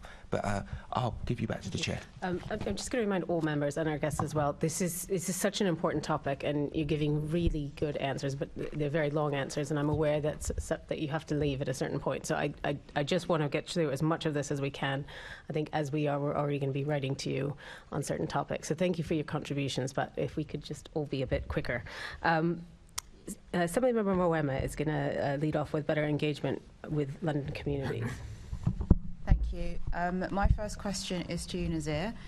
Has the introduction of the CRMP, with its focus on community engagement, helped build better relationships with the community? So, we've got detail that commanders want to engage with communities but don't really know how to, and therefore, do they know what that means? It's early days. They have the right people now in place. I mean, I've met over the last year or so people who are really passionate about this area, who are keen to help frontline staff in doing the engagement. Again, some good practice. Soho opens its doors all the time. But this is a real paradox of fire stations. When the doors are closed, that's when people are in. When the doors are open, that's when people are out. And most communities wouldn't see the fire station as a community resource, but it clearly is. And so I think my expectation and my hope is, and I know it, well, I'm confident actually, that they now have the people in place, they have the tools in place to go out there and engage with the communities of London in ways that they haven't done previously. Thank you. And to Gareth, how can your members be better involved in community engagement? How can you support that through the union? So it's part of a firefighter's working day, being involved in community events, and we support them doing that, whether that may be school fete or home fire safety visits, or people and clubs and groups visiting the station. We do support community engagement. And is that something that's done systematically alongside the workplace support that you give? So yeah, overall we give support to that. It's part of a firefighter's working routine and community support and community engagement. Okay, thank you. And so Tim, just a quick question to you, just to find out how you'll ensure that middle managers are trained to understand how to build community engagement at stations. Yeah, thanks. I think, as the Commissioner's already described, we're going through a number of training interventions with our leaders. We have a full leadership programme of which community engagement, ED&I, staff wellbeing are central to all of that. And the Commissioner's already referenced we've had over 440 of our frontline leaders coming into Union Street to have a conversation about culture. Community's been heavily central to all of that, and how this isn't just about improving culture within their watches and within their fire stations and within their non-operational teams, but also how they rebuild trust and confidence with communities outside as well. Can I perhaps recognising the challenge around time, but very quickly, this is baked into CRMP. So with CRMP now live, we're moving from an approach where community events were really about numbers rather than quality and focus within individual boroughs. What we piloted across the development of the CRMP in 9 boroughs was a radically altered approach to post-incident response, building relationships with communities, most specifically actually in North Kent, with the Grenfell community. We've seen the power of it and how it works. The community engagement unit that led on that, actually is duty bound inside that plan to provide training to borough commanders. We're now in the process of rolling that out across every borough as an approach by April. And the way that's framed structurally, so the systemic piece you're talking about is within individual borough risk management plans. So we're not chasing 80,000 HFSVs a year driven by a single central target, but actually are focusing on the individual needs of different communities and setting local targets and local approach to kind of what is the right engagement in a different place, because what works in Newham will not be what works in Barnet or in Ruislip. So challenge to you then, I've got a visit actually tomorrow morning to a fire station in my constituency. So if I were to go to speak to staff there, are you confident that they would understand how to articulate what that means to that community engagement from borough commander down? No, not at this point, because we're at the point of moving the brigade from a singularly closed approach, which is you sit behind the doors of your fire station without huge curiosity. Don't get me wrong, good boroughs have been doing this for years, off their own back, without any system in place behind it. But this is a radical alteration of approach. It's based on the construct of a local risk assessment led by the borough commander. They're under construction now, so it will land in April across the boroughs that were outside the pilot.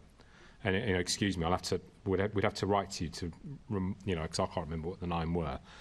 But no, I don't think that's embedded any more than all the other stuff is embedded. This is a process of fundamental change that will take time to educate and then deliver.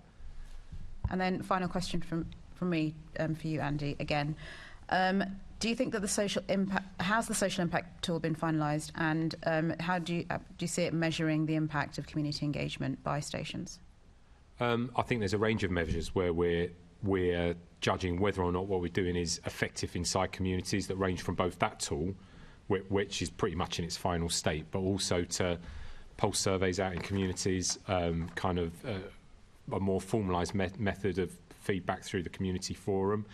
It might help to, again, recognising the time to write to you with the range of things that we think we need to use to hold ourselves to account in terms of engagement with the community, but it is radically different from what we did before. Assemblymember Bailey, and a reminder to you about keeping it. I'm on your side, Chair. I'm on your side. I address this question to Tim. How can you build a firefighter workforce that reflects London's diverse community? Is it even possible? Because people often talk about, in sheer numbers terms to match that. Do you even believe that's possible? What a great question. So we had some immediate concerns post-culture review in relation to whether or not we would see the increase in applicants from black members of communities, from women in communities, and other underrepresented groups. That they would no longer want to come forward because they would see the London Fire Brigade as an unsafe place to work. And sure enough, the week after Nazir's report was published, we ran an engagement session, which is done through outreach at Twycross. We normally have we always have 15 places open, and predominantly we fill those about 75% with underrepresented groups. And we had no underrepresented groups turn up to Twycross on that particular day. I have to say, since then, things have gone back to not only where they were, but we've seen a huge increase in people interested in joining the London Fire Brigade. So our outreach team runs experience days, and at the moment they're run out of Tottenham and Twycross. We now want to expand that because we're seeing a huge demand, and of those, we have 75% of people who are attending are from underrepresented groups. Last year, this time last year, in terms of those in the pipeline to become apprentice firefighters, because of COVID and because of the recruitment freeze, only 30% of people within the pipeline were from underrepresented groups. Now we are seeing, as we sit here in January, that go up to 60% because of the most recent outreach activity. So I think we will be back very soon to seeing large numbers of people coming through firefighter apprentices from black and other ethnic minority groups, from women. At the moment, we have 30% of all new entrants coming into the organisation are women.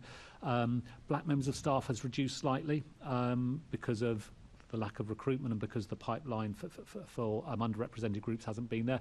But I'm confident that we will see that coming back up to 40% as it was some months ago as we move forward. It will take a long, long time for our entire workforce to be fully representative of London. We have 4,500 operational staff, about 1,000 non-operational staff within there. At the moment, only 10% of our operational staff are women, only 14% are black or from another ethnic minority group. It's going to take a generation to see those numbers change and become fully representative of London. But I'm confident that we will continue to see the progress that we've made in the last 2 years move forward. And I expect those people to be well better looked after than the people that have gone before them have been. It's progress. Absolutely. Thank you for that. Let me quickly move on to the Commissioner. Will you ensure that the Brigade has fully trained family liaison officers in place to deliver on this recommendation? Yes. Okay. Because we've seen the success of what it can do where we've piloted. So What's yes. your time scale? I'll have to write to you. I'm sorry. There's so much on the plan that I can't give you that immediate that's fair detail, enough. but we'll definitely provide you that answer. There is Okay. one. Back to you, Chair. Can you see that, Chair Hell? Thanks. I see Assemblymember Plansky has a quick supplementary. Thank you. I just for wanted that. to be very brief. Tim, you mentioned ethnic minorities there quite rightly. I just also wanted to ask you about LGBT people. This is something that myself and Assemblymember Rogers have asked about a few times. Yeah, absolutely. So we're starting to pick up measures around that far more effectively than we were. We're still seeing, I think a number of people who are reluctant to declare sexual preference. So, in relation to that, at the moment we only have 7% of our operational workforce who are declaring that they have a different sexual preference other than being straight, and we know that's not representative of London, and we know that's not representative of the workforce. There's an awful lot of work to be done there, I think, in terms of building confidence. We see the same with disability. We think we have something like 700 members of staff who are at least 700 members of staff who are neurodiverse, and yet the number of people who self-declare in terms of having a disability and requiring support is down at around about 6%. So we've got a lot of work to do to rebuild trust and confidence. The learning support one is one that is particularly important to us because it was a big part of Jaden's experience when he came into the workforce, that his neurodiversity, although it should have been understood, was not well supported. So there's an awful lot of work to do that. And actually, spoiler alert, one of the recommendations on the independent review of people services is to look at how we strengthen the learning support provision and unit within London Fire Brigade. Good to hear. Thank you, Chair. Thank you for that. And Assemblymember Cooper is going to ask questions around building a leadership model of trust. Yes, I think this speaks very strongly to the discussion that we've just been having. And I wondered if I could start with you, Nazir.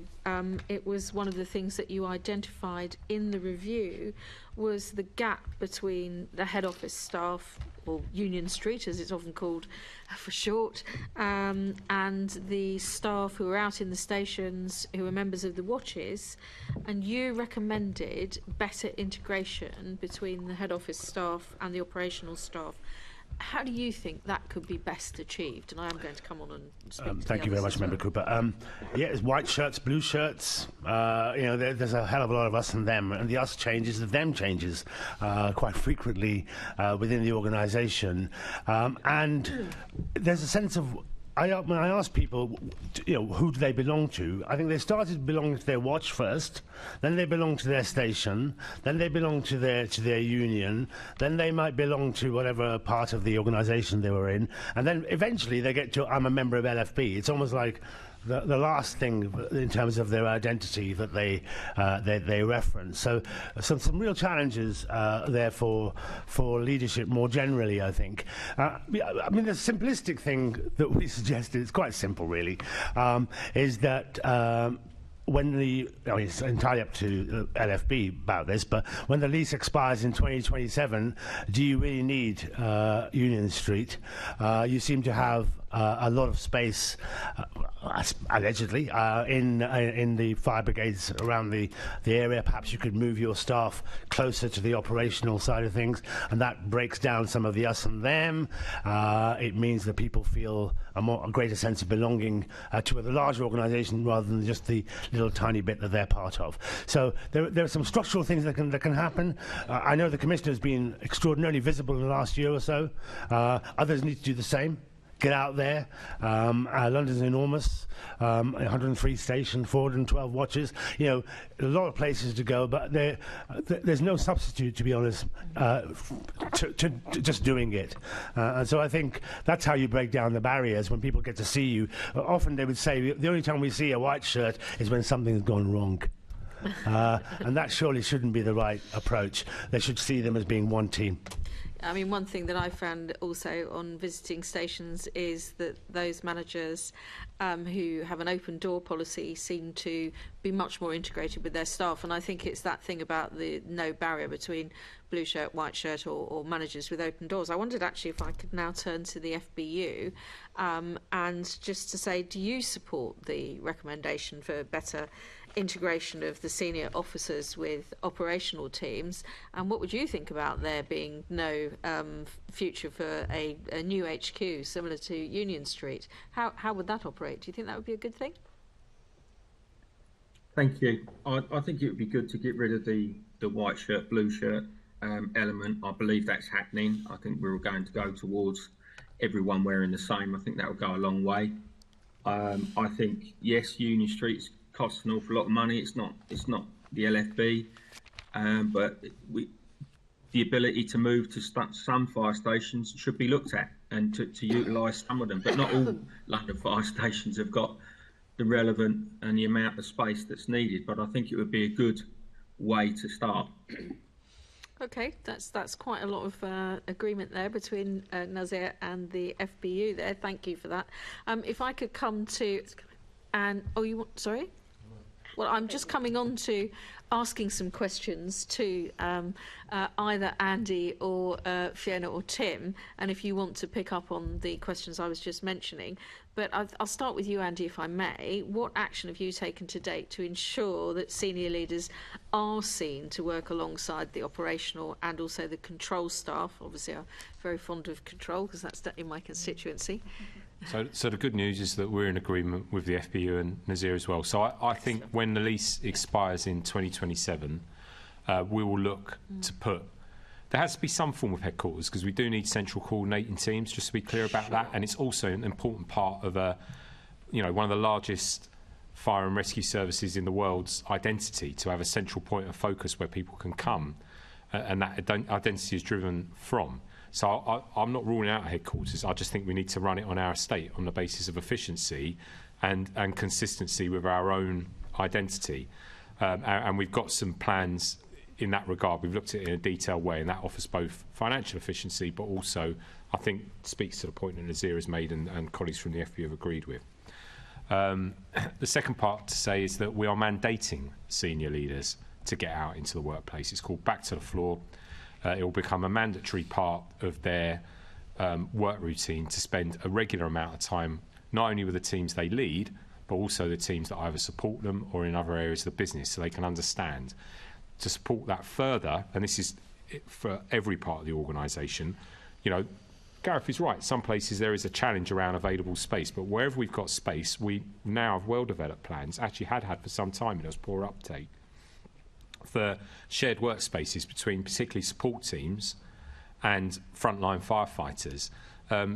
There were ridiculous barriers to that, like genuine barriers in the sense that we didn't give staff all access cards because we didn't trust them. So if you're talking about an environment of trust and leadership, we've now gone to a space where, there's obviously thousands of ID cards, but we're working our way through the ID cards to give access all area passes to every single member of staff, a clear programme and booking system to use space on fire stations particularly, because that's where the majority of the estate is, with a very strong drive and a mandate through the leadership to get people out, because that will also normalise the workspace. Because if we're going to wait 10 years before we get to a genuinely balanced workspace, then one way of doing it quicker is to ensure that there's a mix of teams, and particularly in the support services where there is a greater diversity in the workforce, that actually just does break down barriers, builds trust. So we've done, I think, quite a lot, and we're in that stage of delivery now to make that happen. And so will this more integrated approach be built into the CRMP and reflected in the Brigade's values and behaviours as those get? I think it was already there. So I think much of the work that's planned in the forward programme was already in CRMP, because whilst the report was shocking, this wasn't the first time we thought about culture. I've been thinking about culture for years, and then I've been thinking about it when I was in the Grenfell Tower inquiry, and all I could hear was that beyond the operational challenges, our culture and our culture of leadership particularly had led to those issues. So, we haven't got all of it right. We've tried to land previous interventions, but a lot of what is exposed in the most shocking extremity inside Nazir's report, we did have on the work programme. It's about prioritising it, bringing it forward where we know there's real vulnerabilities, and accelerating some of those changes. I just wondered if either Fiona or Tim might want to build on what Andy has just been saying about the direction of travel there.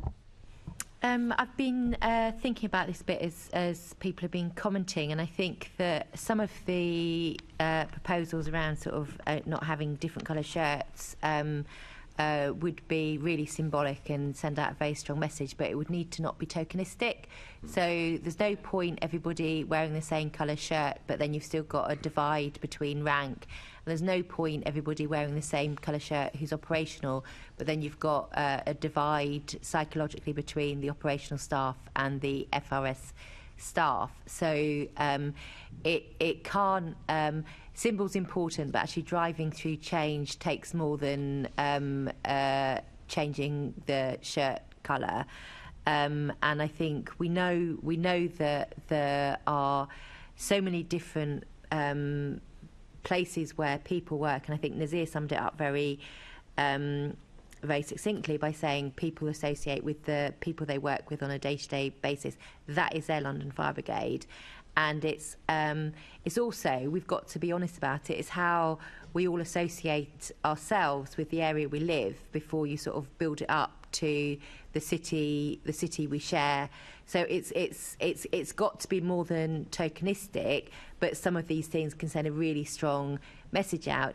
Equally, one of the assistant commissioners said sometimes maybe people who are uniformed staff don't necessarily need to wear their uniform, and that would also break down barriers. So it's kind of like we know that there's a barrier between operational and FRS staff.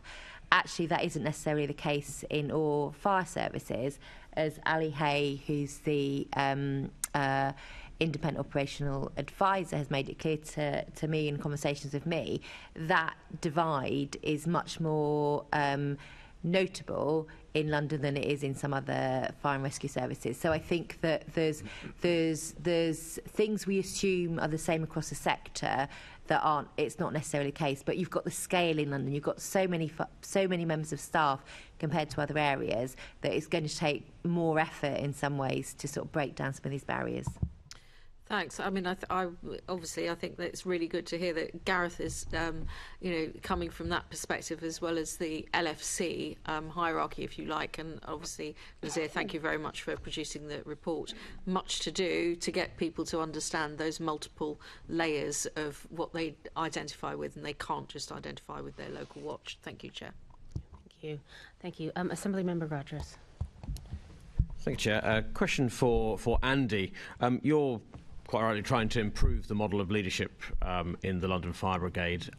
You yourself served in the Army. I wonder if you're looking, or where rather externally you're looking for inspiration and other examples from different organisations of different leadership models that you could want to transplant to the Brigade. Everywhere. So, I mean, I think one of the things that we've recognised and we've changed fundamentally since the Grenfell Tower inquiry is our approach to reaching outside of LFB for learning, because again, one of the most painful things we heard in the inquiry was that some of the failings were linked to a lack of kind of curiosity and arrogance that London had the answers because it was the biggest and the busiest and the highest risk. So I think we changed that anyway. We didn't get to 26 out of 29 of the Grenfell Tower recommendations without going elsewhere. We simply wouldn't have had the capacity ourselves to come to the answers, and it would have been strange to when there is examples of great practice in those areas. It's the same with leadership. So we've been to all sorts of places. We've looked at Lancashire, which I think is a good example of a fire and rescue service that has changed its culture and has a different leadership culture, and we're getting some support from them. We've gone out to Devon and Cornwall Police because they're doing some interesting work around leadership and women and tackling misogyny. We meet regularly with the military, and actually we had a Three Chiefs meeting this week where myself, Mark and Daniel O'Kelly's agreed to set up a shared space where we share our understandings around, because we're all doing something in leadership. So Mark's setting up a leadership academy, we have set up a leadership academy. We think there's good learning across the shared London space as well. Daniel O'Kelly's is looking to do something similar. He has his own cultural challenges within the ambulance service. The military are quite interested in joining in that space. Actually, we meet with them regularly and they have their own challenges. So we'll take the learning from everywhere, recognising that there will be good learning from any of the spaces we kind of look. And actually the whole point of being advanced monitoring, and I welcome it in terms of engage with the inspectorate, is there is a mandate for the inspectorate to help support us in the process of change and signpost us through their network into places that are doing better or are examples of good practice, and you know, we're openly soliciting that. So I think we're going far and wide, and then we will pick the bits that work for LFB. Thank you. The shared space that you mentioned sounds very interesting, but I'm wary of time. Would it be possible to write to us with some more details about how that would work? Well, we only really agreed it, I think it was either yesterday or the day before, but as it emerges, I think that there's real energy there. You know, like I said, I've met Mark on a number of occasions to talk about culture. We see it as having a shared responsibility on behalf of London and Londoners, this Assembly, to do our best. So I think it will become manifest in reality, but they'll take a bit of time to emerge. As soon as we've got real details rather than an intent, we were absolutely right here. Thank you. Thank you, Chair. So much. Assemblymember Polanski. Thank you very much. Commissioner, on the online survey, 51% of participants said it was unlikely or very unlikely that they would be able to fulfil their career ambitions within the London Fire Brigade, and Nazir's review talks about a culture of cronyism. Now, one of the recommendations is around panels to make them more transparent. What action are you taking in response to that recommendation? We'd already started. I mean, and again, this is partly, I think partly the power of calling in the review on ourselves is because we were doing it because we knew we had problems and we were starting to try and address them. But speaking frankly, we needed a shock across the system of the organisation for people to really wake up and actually to bring in a level of external scrutiny and accountability that was impossible for us to escape. That's useful leverage.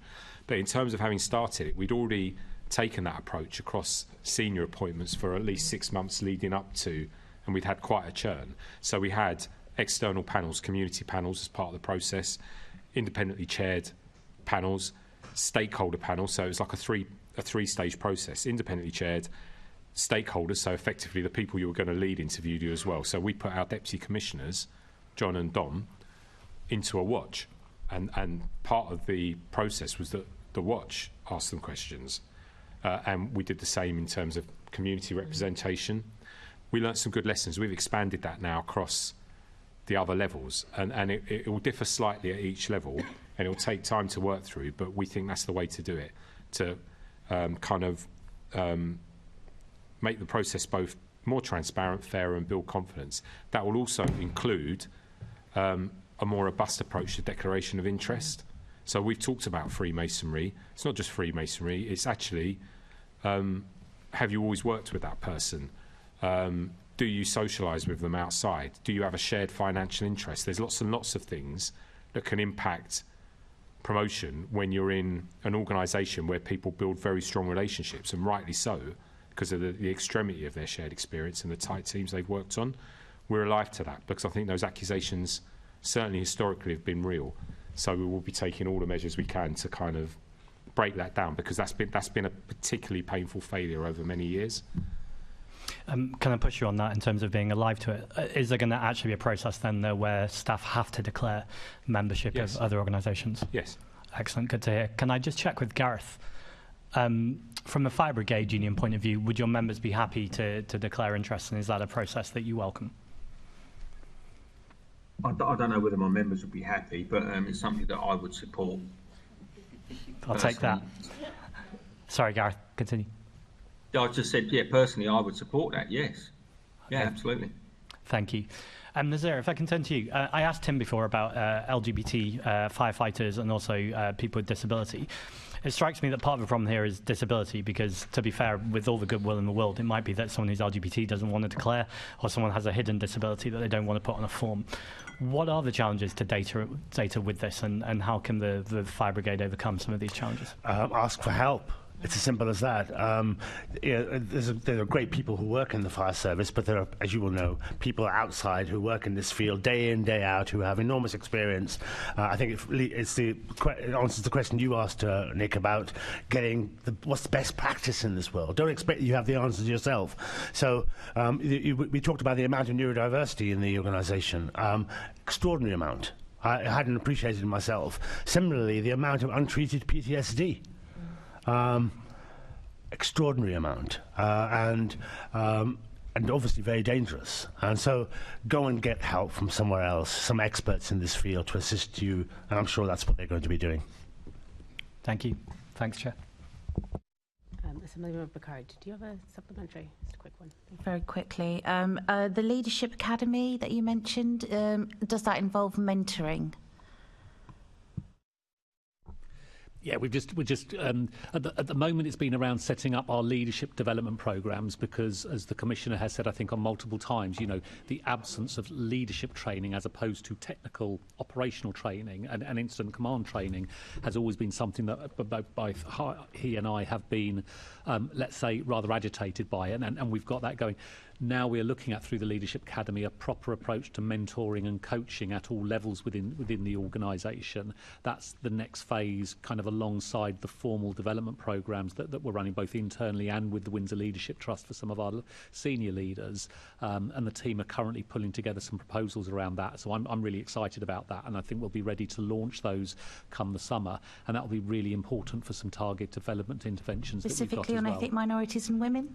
Great, that was my targeted development point. Brilliant. Yes. And very quickly, Nazir, did you speak to anyone who were ethnic minorities and women who were in senior leadership within your report? Yeah, very much so. They weren't supported. They didn't feel supported. They felt they had to work harder than everybody else. I'm sure you recognise that one as a trait.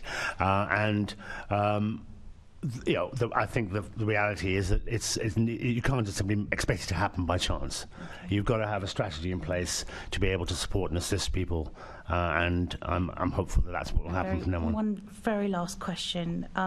Do you think that there are certain types of people attracted to the London Fire Brigade that we need to be vetting and really specifically focused on? Because if there is going to be a change in culture, does it have to start from the beginning? Yeah, very much so. And this is true of all uniformed services, I'm afraid, as you're going to discover with Baroness Casey's report next month. Coercive control. I mean, at its heart, it's a power thing. And there are some people, unfortunately, attracted to these roles, and I'm just not just fire services, but other services, because they're attracted to power. And there has to be, and there are, mechanisms by which you can psychologically assess them, in effect, as part of the vetting process, so that you don't have that person working in the organisation, as we've discovered. That's very dangerous. It's one of the issues I actually discussed both with Mark, most recently, because obviously they're facing an enormous challenge, both to get some advice specifically from the Met around looking at people's digital footprint before they come in. So that's something we can address as a matter of course, and we don't do enough of. What I would say, and there's perhaps an ask to the Assembly here, with the network you have, the political connections you have, we need a change of legislation in the fire service nationally, because we're the only emergency service that is not exempt from the Rehabilitation of Offenders Act. That means the maximum level of vetting I can apply formally is your basic DBS check, whereas all the other emergency services can do enhanced. We were simply, and this does speak to the neglect of the service, can I say, nationally, we were simply missed out of the original legislation. I am so pleased I asked that question. So credit to... Amazing. I cannot believe that. Credit to the previous Minister, Stephen Greenhalgh. He was seeking to move the legislation within the complexities of the parliamentary timetable. We have spoken to Chris Philp, and I think he supports it, but anything we can do to move that quickly, I would be grateful. So it's not supported, it's recognised. We are also engaged in kind of a more centrally led discussion, because this is a whole service issue for the whole National Fire Service, with colleagues from the HMIC. Our inspector in London is obviously Matt Parr. He leads nationally on vetting. But I think we do need to do more, because I know of recent examples where we've had to hire, where we've hired and then had to dismiss almost immediately people who had come into the organisation who simply do not have the behaviours, ethos, or indeed a criminal record that entitled them to be a London firefighter. But we are demonstratively hampered by the lack of legislation to support it. Thank you for that. I'm going to move over to Assemblymember Duval, who is going to ask questions on improved wellbeing. First question to Nazir. Can you give us your thoughts around the Brigade's wellbeing strategy, and do you think there is scope for further improvements? It is. It's relatively new. and we obviously Professor Pruska looked at it from my perspective, and she said it's built on good practice. It's not embedded yet, Member Duval. It's not well understood. It's not even well communicated. So if it does all of those things, then it'll be in a better place. To answer your question, they have it, but strategies end up in a filing cabinet, don't they? Or they're put into operation. And my hope and expectation is that it'll be operational and people will understand it better than they do at the moment. Okay, so what's the strategy for the operational side and monitoring its development, and when is it going to be reviewed? Yeah, so as Nazir said, we've just recently launched the strategy. Big communications rollout this month in January around it. That will see all of our managers trained around that. A number of managers at the moment are going through their stress, anxiety and depression, recognising that training.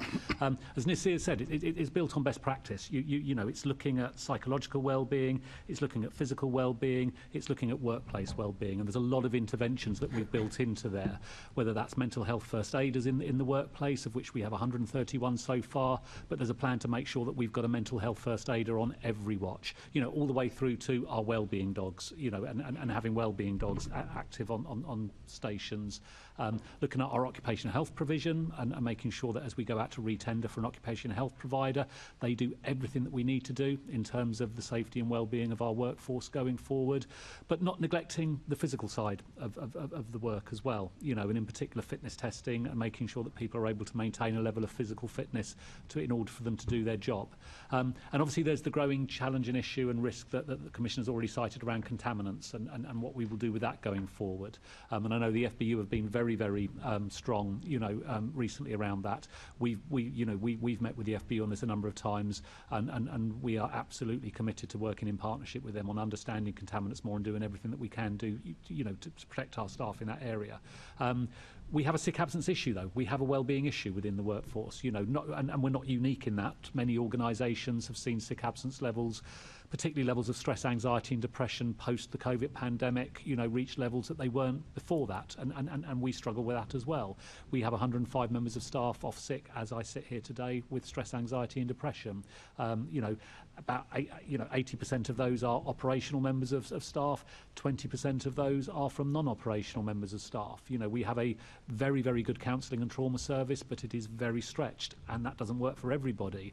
There are a number of groups that are doing some really good work organically on the ground, such as our Walk and Talk 999 place, where people can go out and just walk and talk about how they're feeling, what their mental health is, and that's been really well received. And I think one of the things that we're learning as we go along in relation to this is, whereas before we were perhaps reticent to have too many people on the pitch supporting mental health and well-being, I think we very quickly in the last 12 months come to the conclusion that you can't have enough people on the pitch, in this area, providing help and support.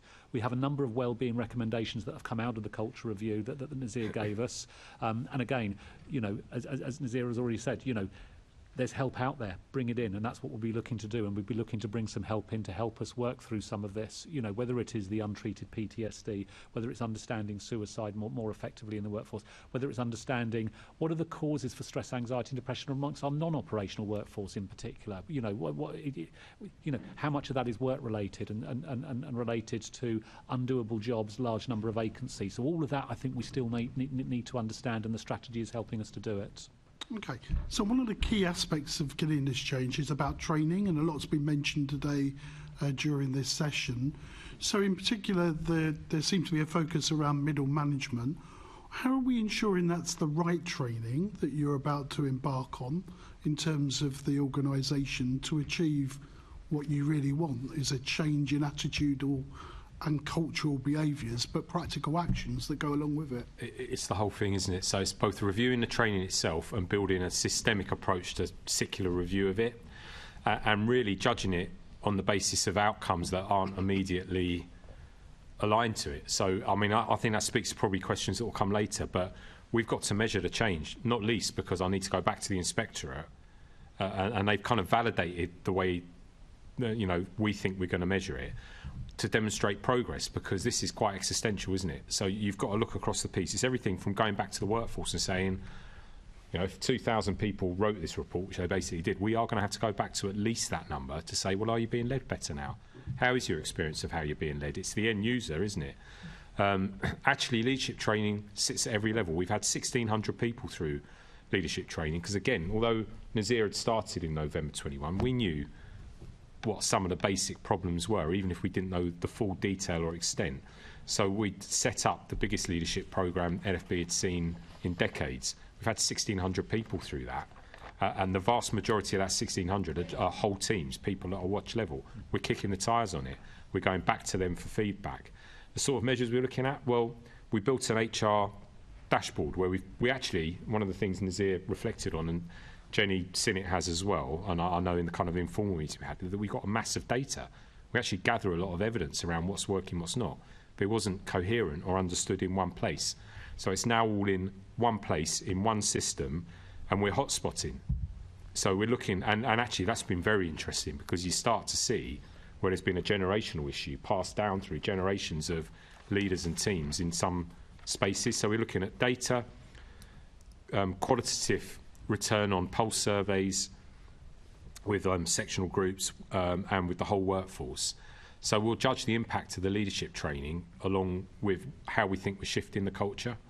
So a constant process of review and challenge, because otherwise we're just working through an action plan. And I think Matt Parr was right when he came here and said he's got a lot of confidence in my energy, in the energy of my team to work through an action plan. But ticking through a list of actions is not the same as changing your culture, and we shouldn't sit here and pretend that. So we will have, as we have to with the inspectorate, come back to you with evidence rather than words in terms of what is shifting. Okay, so let's go just turn, I suppose it's to Tim, on the action that you're taking to ensure managers can identify mental health where it's a risk in the workplace. So just take us through that, try and paint a picture for us of what a manager is at maybe at different levels, maybe at watch level. That might be useful. So I think it's at all levels, and we have a dedicated training course that's mandatory for all leaders to go through. It's called, recognising the signs of stress, anxiety and depression. We've had over 400 managers go through that so far, and just to prove it's at all levels, I'm going to Beeton next Monday for my training on recognising the signs of stress, anxiety and depression. So we're taking everybody through that. We're also looking at, as I said, there's a number of kind of interventions we're putting in place in specific work areas, whether they're mental health first aiders, whether they're peer trauma support areas, and getting people trained up to do proper peer trauma support for individuals as we move forward. All of that is in place, and well-being is a central part and a central pillar of all of our leadership training. So as we do the training that Andy's just referenced there, whether that's the frontline training, whether it's the middle leaders training or the senior leaders training, well-being is one of the golden threads that we're building through all of that, just in terms of understanding how people are and starting to recognise the signs of when people are under pressure. Making it a safe space for people to speak up and saying, I've got too much work to do, because in the kind of macho type culture that Nazir explained far better in his opening statements in his review than I ever could have done, it's not always easy for somebody to say, I'm struggling here, and it's creating that safe space. And I think we've done a lot of work to try and break down the barriers of people speaking up about mental health, but there's still an awful lot to do around that. And on the sorry, Andy. I'd just like to say that is one of the areas I have seen fundamental change from when I joined, and from what I'd experienced in the military, where I know it's changed as well. There is, I think, a really welcome openness to and growing openness for men, particularly, to talk about their mental health. What we've got to do is catch up and provide the resources that sit behind it to kind of continue that process and kind of build on that. And I think there is a particular issue for uniformed services. I think one of the other things, well beyond the London Fire Brigade, this is again one of the things I've talked about with Nazir repeatedly, but also colleagues in government, colleagues in the GLA, across the 3 emergency services in London, is there is something in particular about both the military and emergency services in that you work in tight teams where you rely on your team, sometimes in very difficult circumstances. I know from my own career, and you do terrible things. I've picked up the bodies of children. I know Gareth has picked up the bodies of children. This does things to your boundaries, to the way you view the world, and I think there's a massive piece missing nationally around trauma-led decision-making and what aggregated trauma does over many years, even if you haven't got PTSD, what it does to your view of the world, your experience of the world and the team you're in. So I think there are lots of things we can do structurally, but again, it's perhaps more complicated, and we've got an opportunity with this review to try and be part of research, to try and think about why is suicide more prevalent in emergency services, to try and get under the skin. I mean, that's, again, part of the reason for calling a review, is sometimes you need to have it out in the open to take advantage of others' learning and kind of some of the very specific problems of uniformed service. And part of that, you've got a red flag system of deteriorating mental health, which is always a difficult one, particularly if the person who needs help doesn't fully recognise it. So those interventions and about your managers, are you confident that we're getting there and you've got that right if an external intervention is required where self-awareness may not be? Not for yet. all sorts of reasons. Not yet. No, I think we're at the early stages of that. I think we're at a point where people are much more open about mental health, but there is still a challenge about how you take people through a triage process when they don't want to be part of it. I mean, one of the things we have done, which is not contentious but has taken some debate, and we've had good support from the FBU actually, is we're building an individual record of trauma for each member of operational staff. So in the past, we just dealt with it instant by instant. You know, the psychological health team, a certain level of trigger would reach in, check someone was all right. That's worked from the day I joined the London Fire Brigade. If you went to a fatal involving a child or a fatal full stop when we expanded it later, you got a phone call. If you went to a particularly traumatic incident, but we know there were holes in it. You know, sometimes in the mass events, people wouldn't have been got to over a period of time, so you need good peer support. But actually, this is the first time where we started to build a record of repeated exposure and some interventions within health monitoring, which I think we need to improve on. I think we're thinking about how we red flag. We are releasing from March a far greater range of mental health data to managers to use, but we're having to work through the kind of GDPR and confidentiality process. I would actually like to speak to Jaden's family who's sitting here today. Part of the genesis of that was the fact that Jaden, as a young man who was finding the workplace challenging because of our lack of support, was also exposed, you know, to a number of fatals without the proper support. And I know how disturbing that experience can be. So I think, again, we're duty bound really from the experience that that young man had, and no doubt countless others in the organisation, to do better. We owe it to that young man to get it right for the future, isn't it? Yeah. And look, I'm going to say, I know we're embarking on this journey, and we are probably still at the very first beginnings of it. And thank you for Nazir and your report. But the work that you're doing, it is, you know, nowhere can we compare ourselves to the trauma and suffering that individuals have faced and their families in terms of support. But around this table this afternoon has been a very difficult session for a number of us, and it must be equally the same for you and your staff who work within the service. So I want to say thank you for the way that you're engaging with us. I know there's a lot of work to do, and we still need to maintain the emphasis of moving forward to try. We can't right the wrongs of the past. We can't turn back the clock, but we can make sure it's a better place for the future. Just want to say that, but thank you to you all. Thank you. Assemblymember Polanski. Thank you. Commissioner, continuing in that spirit, we've spoken a fair bit about Jaden today, and his memory is clearly within this whole conversation, and we all heard the heartfelt apology that you've made to a family today. I suppose the direct question, though, is what protections are in place to make sure that this never happens again? So, I mean, we've radically altered our systems. So, I'll give you one example, the transfer system, which this committee has talked about before. I mean, wholly unacceptable that Jaden had 16 transfers in the first year of his service, and it wasn't red flagged anywhere. That was a mixture of lack of visibility and I think genuinely poor leadership in terms of anyone who did know about it, really. So it's about, one, training for leaders, that if you get transfer requests that you can now see, and they are seen in more than one space, they get red flagged. And you need to be curious, and you need to ask the question, because we let Jaden down there. So that would be one example of change. We know we have an issue around capacity inside the support for people who are neurodivergent. So we're looking at all possible options to widen that. In terms of making it work for a workforce that I think actually has a huge amount of undiagnosed neurodivergence. I've worked with lots and lots of people who were fantastic firefighters but just didn't have a good schooling experience because it hadn't been picked up there.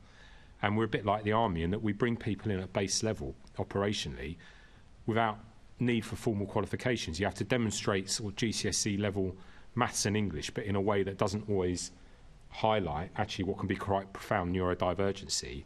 And actually we get the benefit of people who are super compensators. They tend to make quite good firefighters, but therefore we need a support service that recognise the kind of power of that difference and what it brings.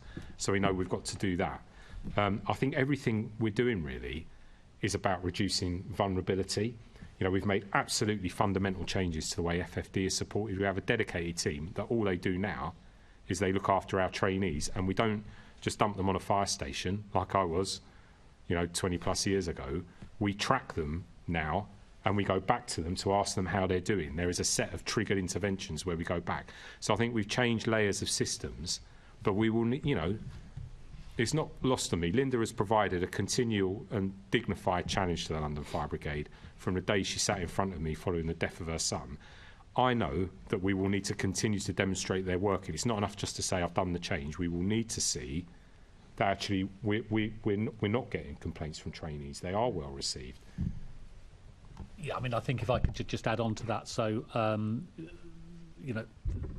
you'll already be aware of the work that we immediately did post the death of Jayden and looking into his experiences during his training, his experiences when he landed on fire station, and as a result of that we had a rigorous set of actions of which transfer policy was part of it, how we provide kind of better neurodiverse support to trainees, what their onboarding experience is, much more face-to-face dialogue, what their experience is with Babcock when they first come into the organisation, and we expanded that with to up to 32 recommendations once the coroner's inquiry had taken place into the cause of death for Jayden.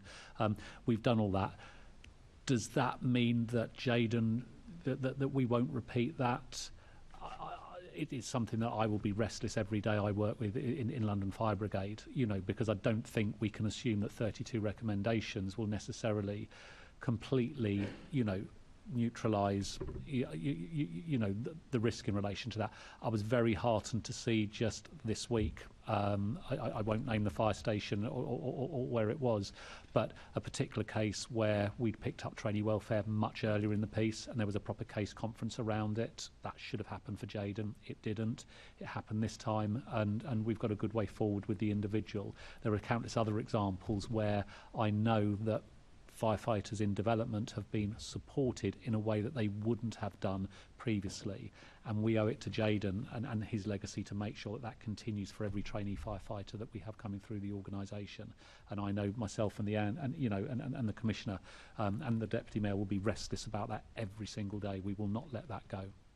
Could I come in briefly, Chair, appreciating the time constraints? I think a lot of this is around making sure that the work that's already started with transformation, which is professionalising the organisation already, which is introducing proper business practices, that we don't see that as an add-on, that we have accountability and leadership, we have the processes in place, the processes are the right ones, we know they're the right ones because we've sense-checked them, we've had those conversations with other organisations, that they are understood and followed, and that there are safeguards in place to understand how they are understood and followed, that there is scrutiny by me, by you, by the public, by the media, by the Mayor, by, there was discussions, obviously it was debated in Parliament, the culture review, and they'll come back to it. So we scrutinise the data, I scrutinise the leadership team, that we have formal, informal conversations about it, and then we repeat the whole process again. So we don't just have one conversation about it, we have multiple conversations about it over time, that we track the data, that there is transparency around the data, that you can scrutinise effectively.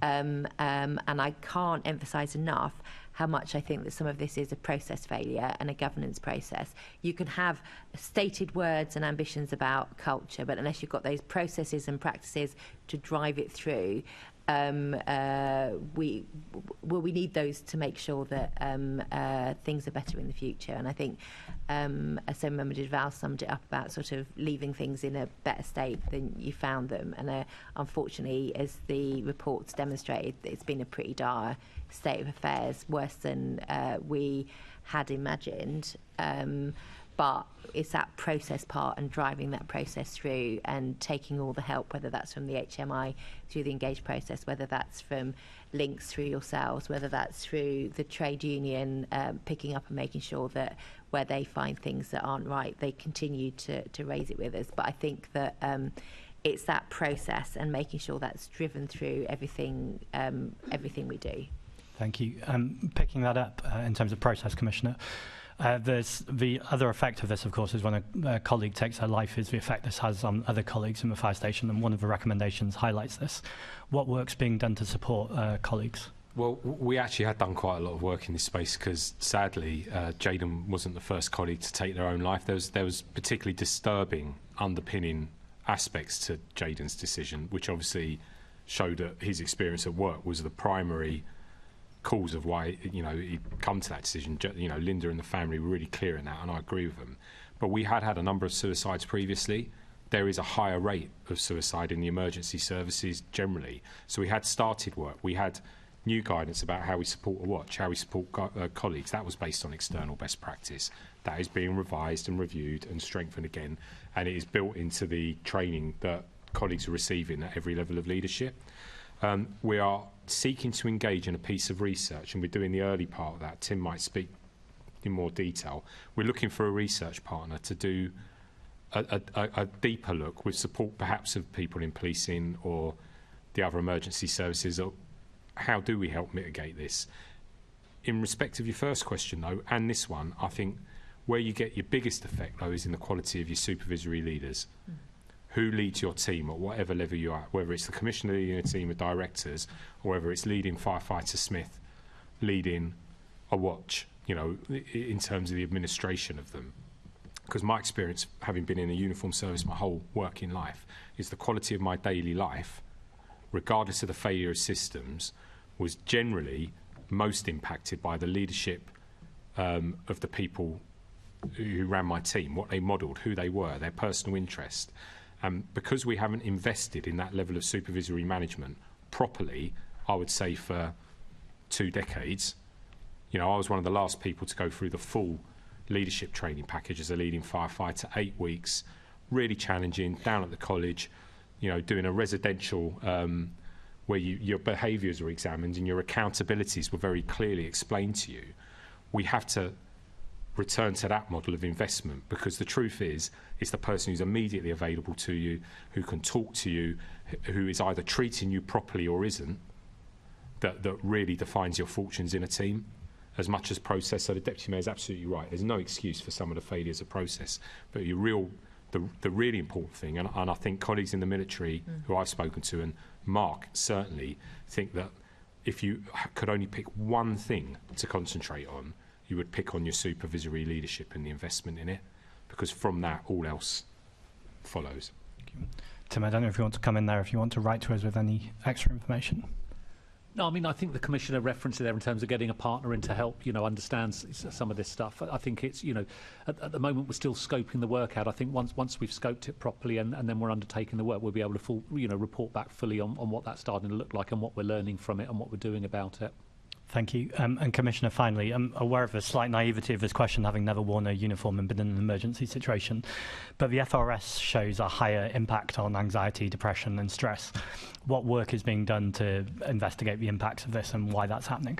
We're running an internal investigation at the moment to try and understand why. So actually, if you look at the kind of levels of sickness related to it, it's not completely out of kilter with the proportionality in the workforce, but it does compare badly with other fire and rescue services. We don't actually know the answer why. I'd imagine it's something about being under a lot of pressure in the context of change with small teams. We've had to move a lot in the London Fire Brigade. If you think about the shortcomings that were rightly identified through the Grenfell Tower inquiry, working through the pandemic in the middle of trying to drive that change as well, I think FRS colleagues have been placed under a lot of pressure. And I think there are also specific cultural issues within headquarters that might be specific to us that we don't fully understand. I mean, Tim and I will be open enough to tell you that we sat down when I was an AC and Tim was head of people with a group of black women who really articulately explained to us, you know, in a really quiet but credible way, that there was a glass ceiling. Now, I don't think we've cracked that in the headquarters environment, so that's probably less overt than what you might see in the extreme examples that have come out of fire stations, but it's nonetheless wrong.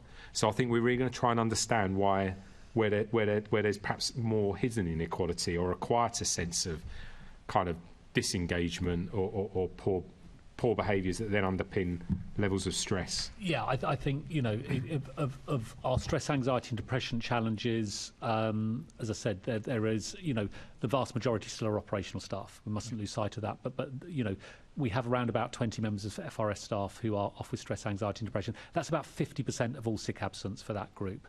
Now, you'd expect that to be proportionally higher with operational staff, because operational staff, obviously, because of the nature of the job, are more likely to be absent because of musculoskeletal issues, which is the main cause of sick absence amongst that particular group.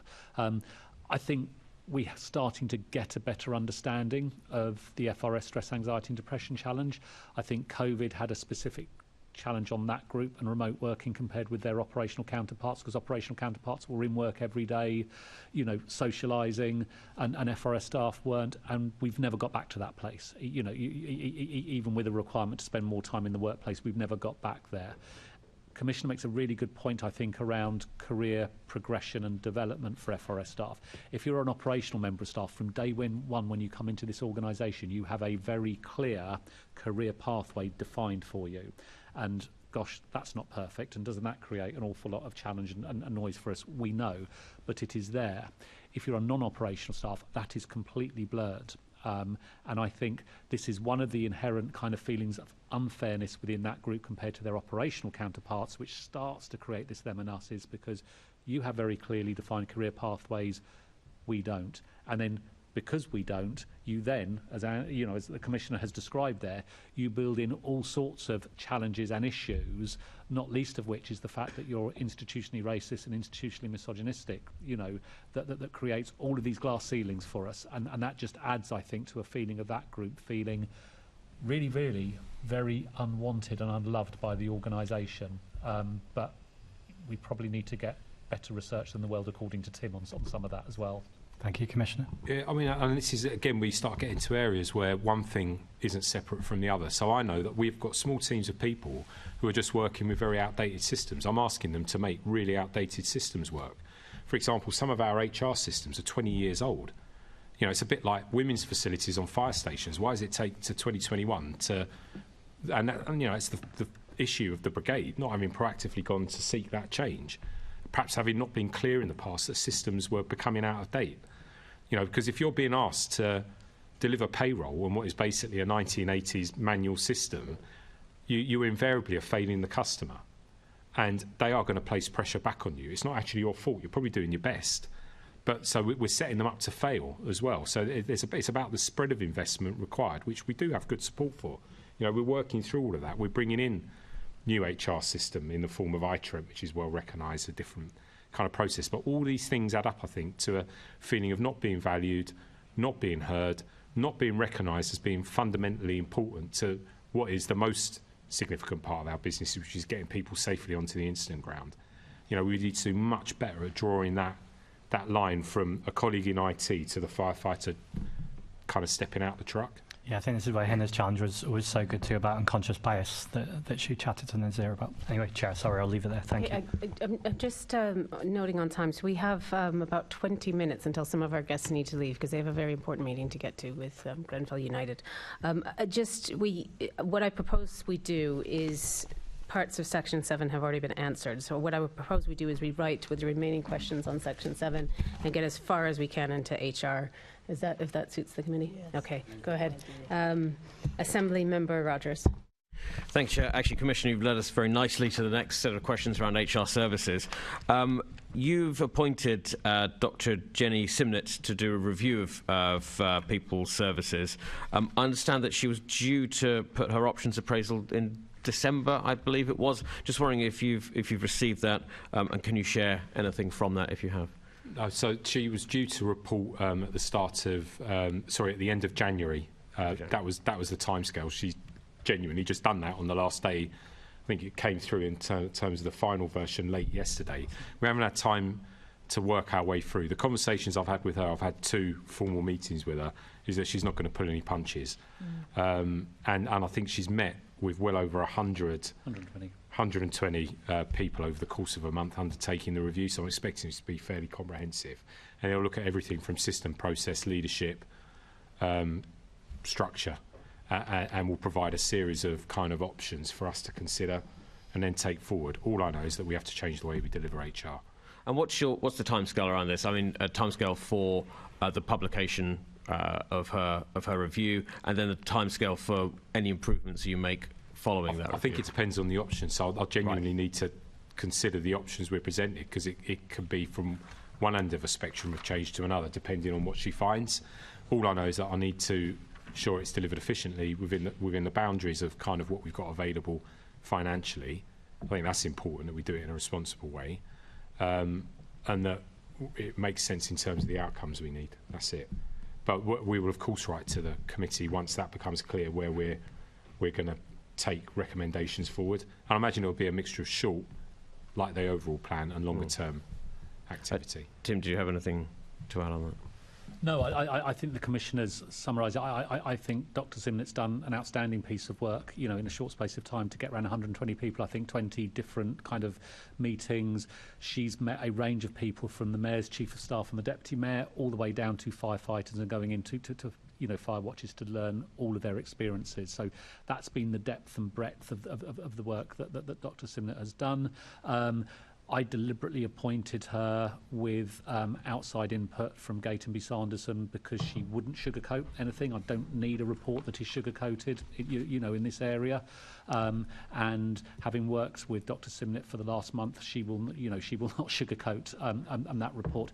But it will be helpful, and I think the important thing to recognise in this is there will be no villains in Dr Simnett's report. Everybody comes into work genuinely to do a good job every day, but there are lots of things that get in the way of that, both current and some of which have been historical. And the challenge for us, and the challenge for me in particular in leading that function, will be how do we make sure within it we create real ambition to improve, and how outside of it they are well supported, because they haven't always been up till now. Thank you. Nazir, if I could go to you on another recommendation you made in your report around HR data analytics. Did you find that the Fire Brigade is behind the curve in its use of HR data? It has pretty much all the information, but in all sorts of different places. And I think the key, as has already been identified, is to bring it all together so you can properly analyse it and see whether or not what it tells you, basically. So I don't think they need any more data. They've got it. They just need to bring it all together as they're planning to do. Thank you. And back to Tim, how do you propose to address building your HR data analytics strategy? So we've already started to pull it all together into one place now, and we have what we're calling an HR dashboard. We'll probably give it a proper name and brand it properly at some point. And I think the Commissioner's already alluded to this. For the first time, we're able to see kind of a snapshot across different fire stations, across different parts of the non-operational workforce, just to see a range of data all come together in one place and start to potentially tell a story that just needs to be heard and needs to be understood, whether that's transfer requests, whether it's disciplinaries, grievances, number of people who are leaving, how many underrepresented members of staff work in that particular area, etc. And that's been a really helpful and intuitive piece. And along with the bits within people services that have worked well, around having kind of what's traditionally known as HR business partners in, using that data to work with organisational leaders to understand it, interrogate it, and understand where improvement needs to be made. So that is all starting to come together now. The one bit I'm reluctant to do is dive straight into an HR data analytics strategy without having an overarching people strategy in place, which we've kind of waited for CRMP to enable us to do. And every time we've tried to do it, we've had kind of, culture review landing on us and lots of recommendations. So that's been difficult. So we need to do that, and then we can start to think about how the HR data analytics strategy, along with another other strategies that Nazir rightly highlighted, such as workforce planning and recruitment, can all hang off that as well. Yeah, I'm appreciating the number of moving parts. I mean, do you have a estimated timescale for the HR data strategy? I think we've said in the plan that we would do that by June, that we would have the data analytics strategy in June. And I think that's consistent with with the other strategies that we've committed to making sure that we have in place. And that gives us some real good time, I think, to test what we've got at the moment to get it right, but also to get others to look at it for us as well, from the outside coming in, just to make sure that what we've got and what we've pulled together is doing what we need it to do, and importantly, improving the working lives of everybody that comes into the London Fire Brigade every day. Thank you. Back to Nazir on another recommendation around workforce planning strategy. Do you think that the Fire Brigade's new organisational learning and professional development strategy will address the recommendations you made in your report? It's too early to say, I'm afraid. Right. I hope it does, but I think as already been said, can't underestimate the scale of the issue and the problem. So I think they've got the strategy in place. It's about making sure it's properly implemented and bought into and properly communicated as well. Thank you. And Tim, what progress has been made with improving training for all staff under the new strategy? So I think it's fair to say training is probably the next area that we really need to really kick the tyres on, going forward. We have quite a complicated model in terms of the outsource model with Babcock in terms of providing training. But as the Commissioner always reminds me, only a very small percentage of our training is done through that third-party supplier. The relationship with Babcock is much better than it has been previously. We've gone to a new delivery model in terms of for much of our risk critical training, where we get whole watches trained together, and I think it's early days around that, but that seems to have landed really, really well with people. And I think alongside some other work that we need to do on scheduling is important. The bit that I'm concerned about is training load. So how much training there is for certain levels, particularly if we look at some of our frontline leadership roles. Are those concerns about capacity to deliver that training, or what firefighters are having to take on in terms of their own training workload? It's a bit of both. So there's just capacity. We only have so much capacity in our Babcock contract to deliver certain elements of training. So let's take workforce planning and firefighter development as an example. If I want to bring in the increased number of trainees that I want to next year in order to bridge the vacancy margin that was created through the pension arrangements and the recruitment freeze that we had to put in place, I'm confined to a certain extent by what I'm able to do through the current training contract without triggering an element that's called major change, which becomes very expensive. So we need to start thinking about what the other options are so that we build our own capacity into our ability to train, to deliver the requisite amount of training to people. I think there is another conundrum in here that is, if you think about all of the training that we want to deliver, whether that's your basic skills around breathing apparatus and driver training and incident command training, and then you throw in stress, anxiety and depression training, the leadership development interventions that we've talked about, wanting mental health first aid is available on every watch, the training load becomes quite significant then for people.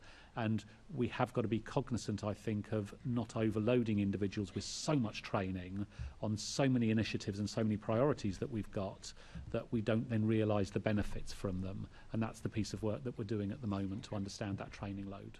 Thank you.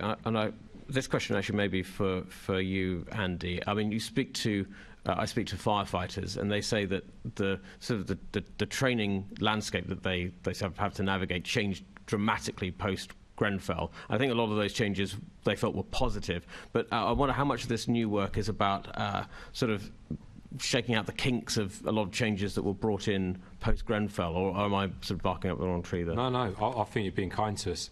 So I think that one of my continued anxieties is around continuing to drive improvement in training, because I'm constrained by a number of things. One, the contract itself. When that contract was set up, there was no envisaged growth on the basis of emerging risk built into it. That is a very significant constraint.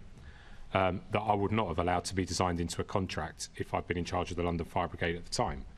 And it's very expensive to flex the contract. It's a 25-year contract. Again, that would not have been my choice. So actually, whilst Babcock are pretty responsible, I have to say, and we have a good relationship with them, I have constraints, and I need to deliver big new bits of training, like urban firefighting. You know, we're the busiest fire and rescue service in Europe, one of the busiest in the world, and yet we're one of the only fire services in the UK, because of the constraints of that contract, that doesn't put their firefighters into a genuine, open, carbonaceous burn environment. It would be like the armed cops in London not going down to Gravesend and firing live rounds. So we're working our way through that. We have good support from the GLA, but it will require investment, because the contract was inflexible when it was set up. Along with leadership comes an adherence to basic professional standards. I think we have more to do in that space that operates between leadership and professional training to improve the way that colleagues train each other on fire stations. Again, it's only in the past 2 years we brought back Train the Trainer, and yet we are asking generations of officers, you know, and again, Gareth will know this, and we had good support from the FBU to bring this back, clearly. We are asking them to train their colleagues in their basic skills, and yet for a decade we didn't give them Train the Trainer, nor did we build it into their assessment when they got promoted. So for a long time there was no practical skills assessment. I actually brought it back as an AC. What does that mean? We have to be imaginative. So I think what, you know, putting it bluntly, what Tim's talking about is we will have to work outside the contract and deliver FFD ourselves in part, and we're working through the process to agree that with Babcock to ensure we get the numbers. So I think there's a challenge in training, and it speaks perhaps to a bigger issue of being someone who is leading an organisation that needs fundamental change in every area, because we weren't honest, if I'm frank, about what was happening. That got badly exposed in the Grenfell Tower inquiry. You look at the Grenfell Tower inquiry, almost every bit of the business is exposed as needing change. The only way I can describe it is attritional. You have to chunk it off bit by bit by bit. You know, and the way it works in my head is we attacked the Grenfell Tower recommendations first, because that spoke to an immediate risk to anyone living in a tower block in London. We got to MTA pretty much at the same time, straight after, despite the industrial relations challenges, because I knew that was a real and present danger for London residents. Now we're getting into the deeper, harder stuff, which is the fundamental processes that underpin training, our culture, our ethos, how we lead ourselves and how we view ourselves. But we will only get to it bit by bit by bit. You can't do the whole lot all in one go. What I promise this committee is we will be honest every time we sit in front of you as to how far we've got and the challenges we're facing, and we seek no excuses in that. Thank you, Commissioner. I know we appreciate that promise of honesty. Back to you, Chair. Many thanks. And over to you, Assemblymember Hall. Thank you. I'll be brief, but just to give you comfort, as if by magic and the help of an incredible manager upstairs, I've just written to Chris Phelp. Thank you. Thank you. Really Regarding appreciate the that. enhanced DBS check. He's an exceptionally good minister. I'm sure he'll take that on board. So very briefly, are you introducing a key performance indicator for leadership, Tim? Yes, we will be. So we are intending to launch a staff survey imminently in February. And one of the core questions we will have around that is leadership and the extent to which there is trust and confidence in leadership at various levels within the organisation. And that will be one of the key measures that we review our progress against in relation to leadership. I think it's fair to say that will be one of the key measures that we are assessed against in terms of whether we are making progress in all of this space, in terms of whether people have trust and confidence in leadership going forward. We will also follow that up with ongoing pulse surveys with members of staff so that we understand what people are saying around leadership. So this will be a heavily focused to make sure that we measure the effectiveness of leadership going forward and that people have trust and confidence in it. Thank you. That's important. But so is this next one. How are you addressing the recommendation to investigate in more depth why BAME staff are more likely to raise a grievance or face disciplinary hearings? Yes, we've pulled all of the data together on that, so that's really, really clear, and Nazir made, quite rightly reference to it in there. So we know from disciplinaries you're more likely to be subject to disciplinary action if you're a black member of staff. That has reduced quite significantly in the last 2 years, but it is still disproportionate, so 20% of people who have been subject to disciplinaries in the last 12 months are black or from other ethnic minority groups, despite only 14% of the organisation being from that group. So we know that it's disproportionate, and the same with grievances, going forward. So the data is there. I could kind of give a very obvious answer around this, which is the reasons why. I think it's very evident in the culture review, the reasons why. Because there is institutional racism, within the organisation. Some of that is unconscious bias in terms of how people make decisions going forward. So I don't think that what will come out of, any of this work is going to be kind of earth-shatteringly new news to us. You could look at anywhere where there is disproportionate, where there is unfairness and disproportionate representation at certain levels, and come to the same conclusion. There is an element of policy within there, but ultimately all policies require individuals to make a decision at some point, and I think there is too much unconscious bias in the decisions that we make. In some places, I'm sad to say, there may be conscious bias in the decisions that get made, and that's what we've got to root out. And that's what we've got to deal with, isn't it? And Gareth, will your members be willing to assist in looking into this? Some of our members will be management and members of staff anyway, so I presume they will be part of that process. Okay, because it's not something you can deal with on your own. Everybody's got to get involved in this, and everybody's got to deal with it, whether it's somebody working alongside somebody else or the Commissioner. Tim, when will you complete a review of the grievance and disciplinary policies? Will you be involving staff with protected characteristics to ensure their views are captured? Yeah, absolutely. So we're doing that review at the moment. We are due to have new policies in place by March. We are consulting with employee support groups as well as trade unions around those. We're looking at our discipline, our grievance, and our bullying and harassment policies in the first instance, because we think they are most important in terms of respect and dignity at work. And we're going to make sure that, there's full consultation around all of those. And again, it's around, not reinventing the wheel, but looking at best practice that is already out there in other industries. And we've got a proposal on the way forward around that. The most important thing is that we bring everybody with us, because everybody's got to be involved. I'll leave it at that. Thank you, Chair. Thanks. Assemblymember Moema. I'll be brief. Tim, your response to Assemblymember Hall's question, it was a response, but I don't really feel like it answered the question around if there is an institutional problem with race and misogyny, then surely the answer is not that individuals have to take it upon themselves to fix that problem. What is the institutional, organisational response to combating that so that you can bring those numbers back in line? Yeah, no, sorry, I didn't mean to represent the answer in that way in terms of that's all based on the individuals. What I was trying to say is that, there are certain, the way that the organisation operates and the way that it does things will lead people to, to make certain decisions in the way that they do. And we have a responsibility organisationally to deal with that, and a part of that is making sure that we measure these numbers, and this is part of the HR data analytics strategy, is that we measure these numbers on a regular basis and that we hold people appropriately to account for the decisions that they make, but also that we've got policies and processes going forward that absolutely look to eradicate any level of bias that's happening within the organisation. But it goes back to a lot of what we've talked about today in terms of what we're training managers, the messaging that comes from the Commissioner, the work that we do with our employee support groups. All of that is fundamentally important to change the way that the people operates around people with underrepresented groups in the organisation, to make sure that there is just a basic level of fairness and equity at work. Thank you to all of our guests. I'm going to let you go because I know you've got an important meeting to make, but just to say that we have 2 remaining questions that haven't been covered, and we will write to you and we'll publish the answers along with the agenda of the next meeting, if that's okay. Thank you all very much. That was a very in-depth meeting, and I think we all learned a tremendous amount, so thank you all for your time. Thank you, Nazir, for your report. Very good. Can we note the report and today's discussion?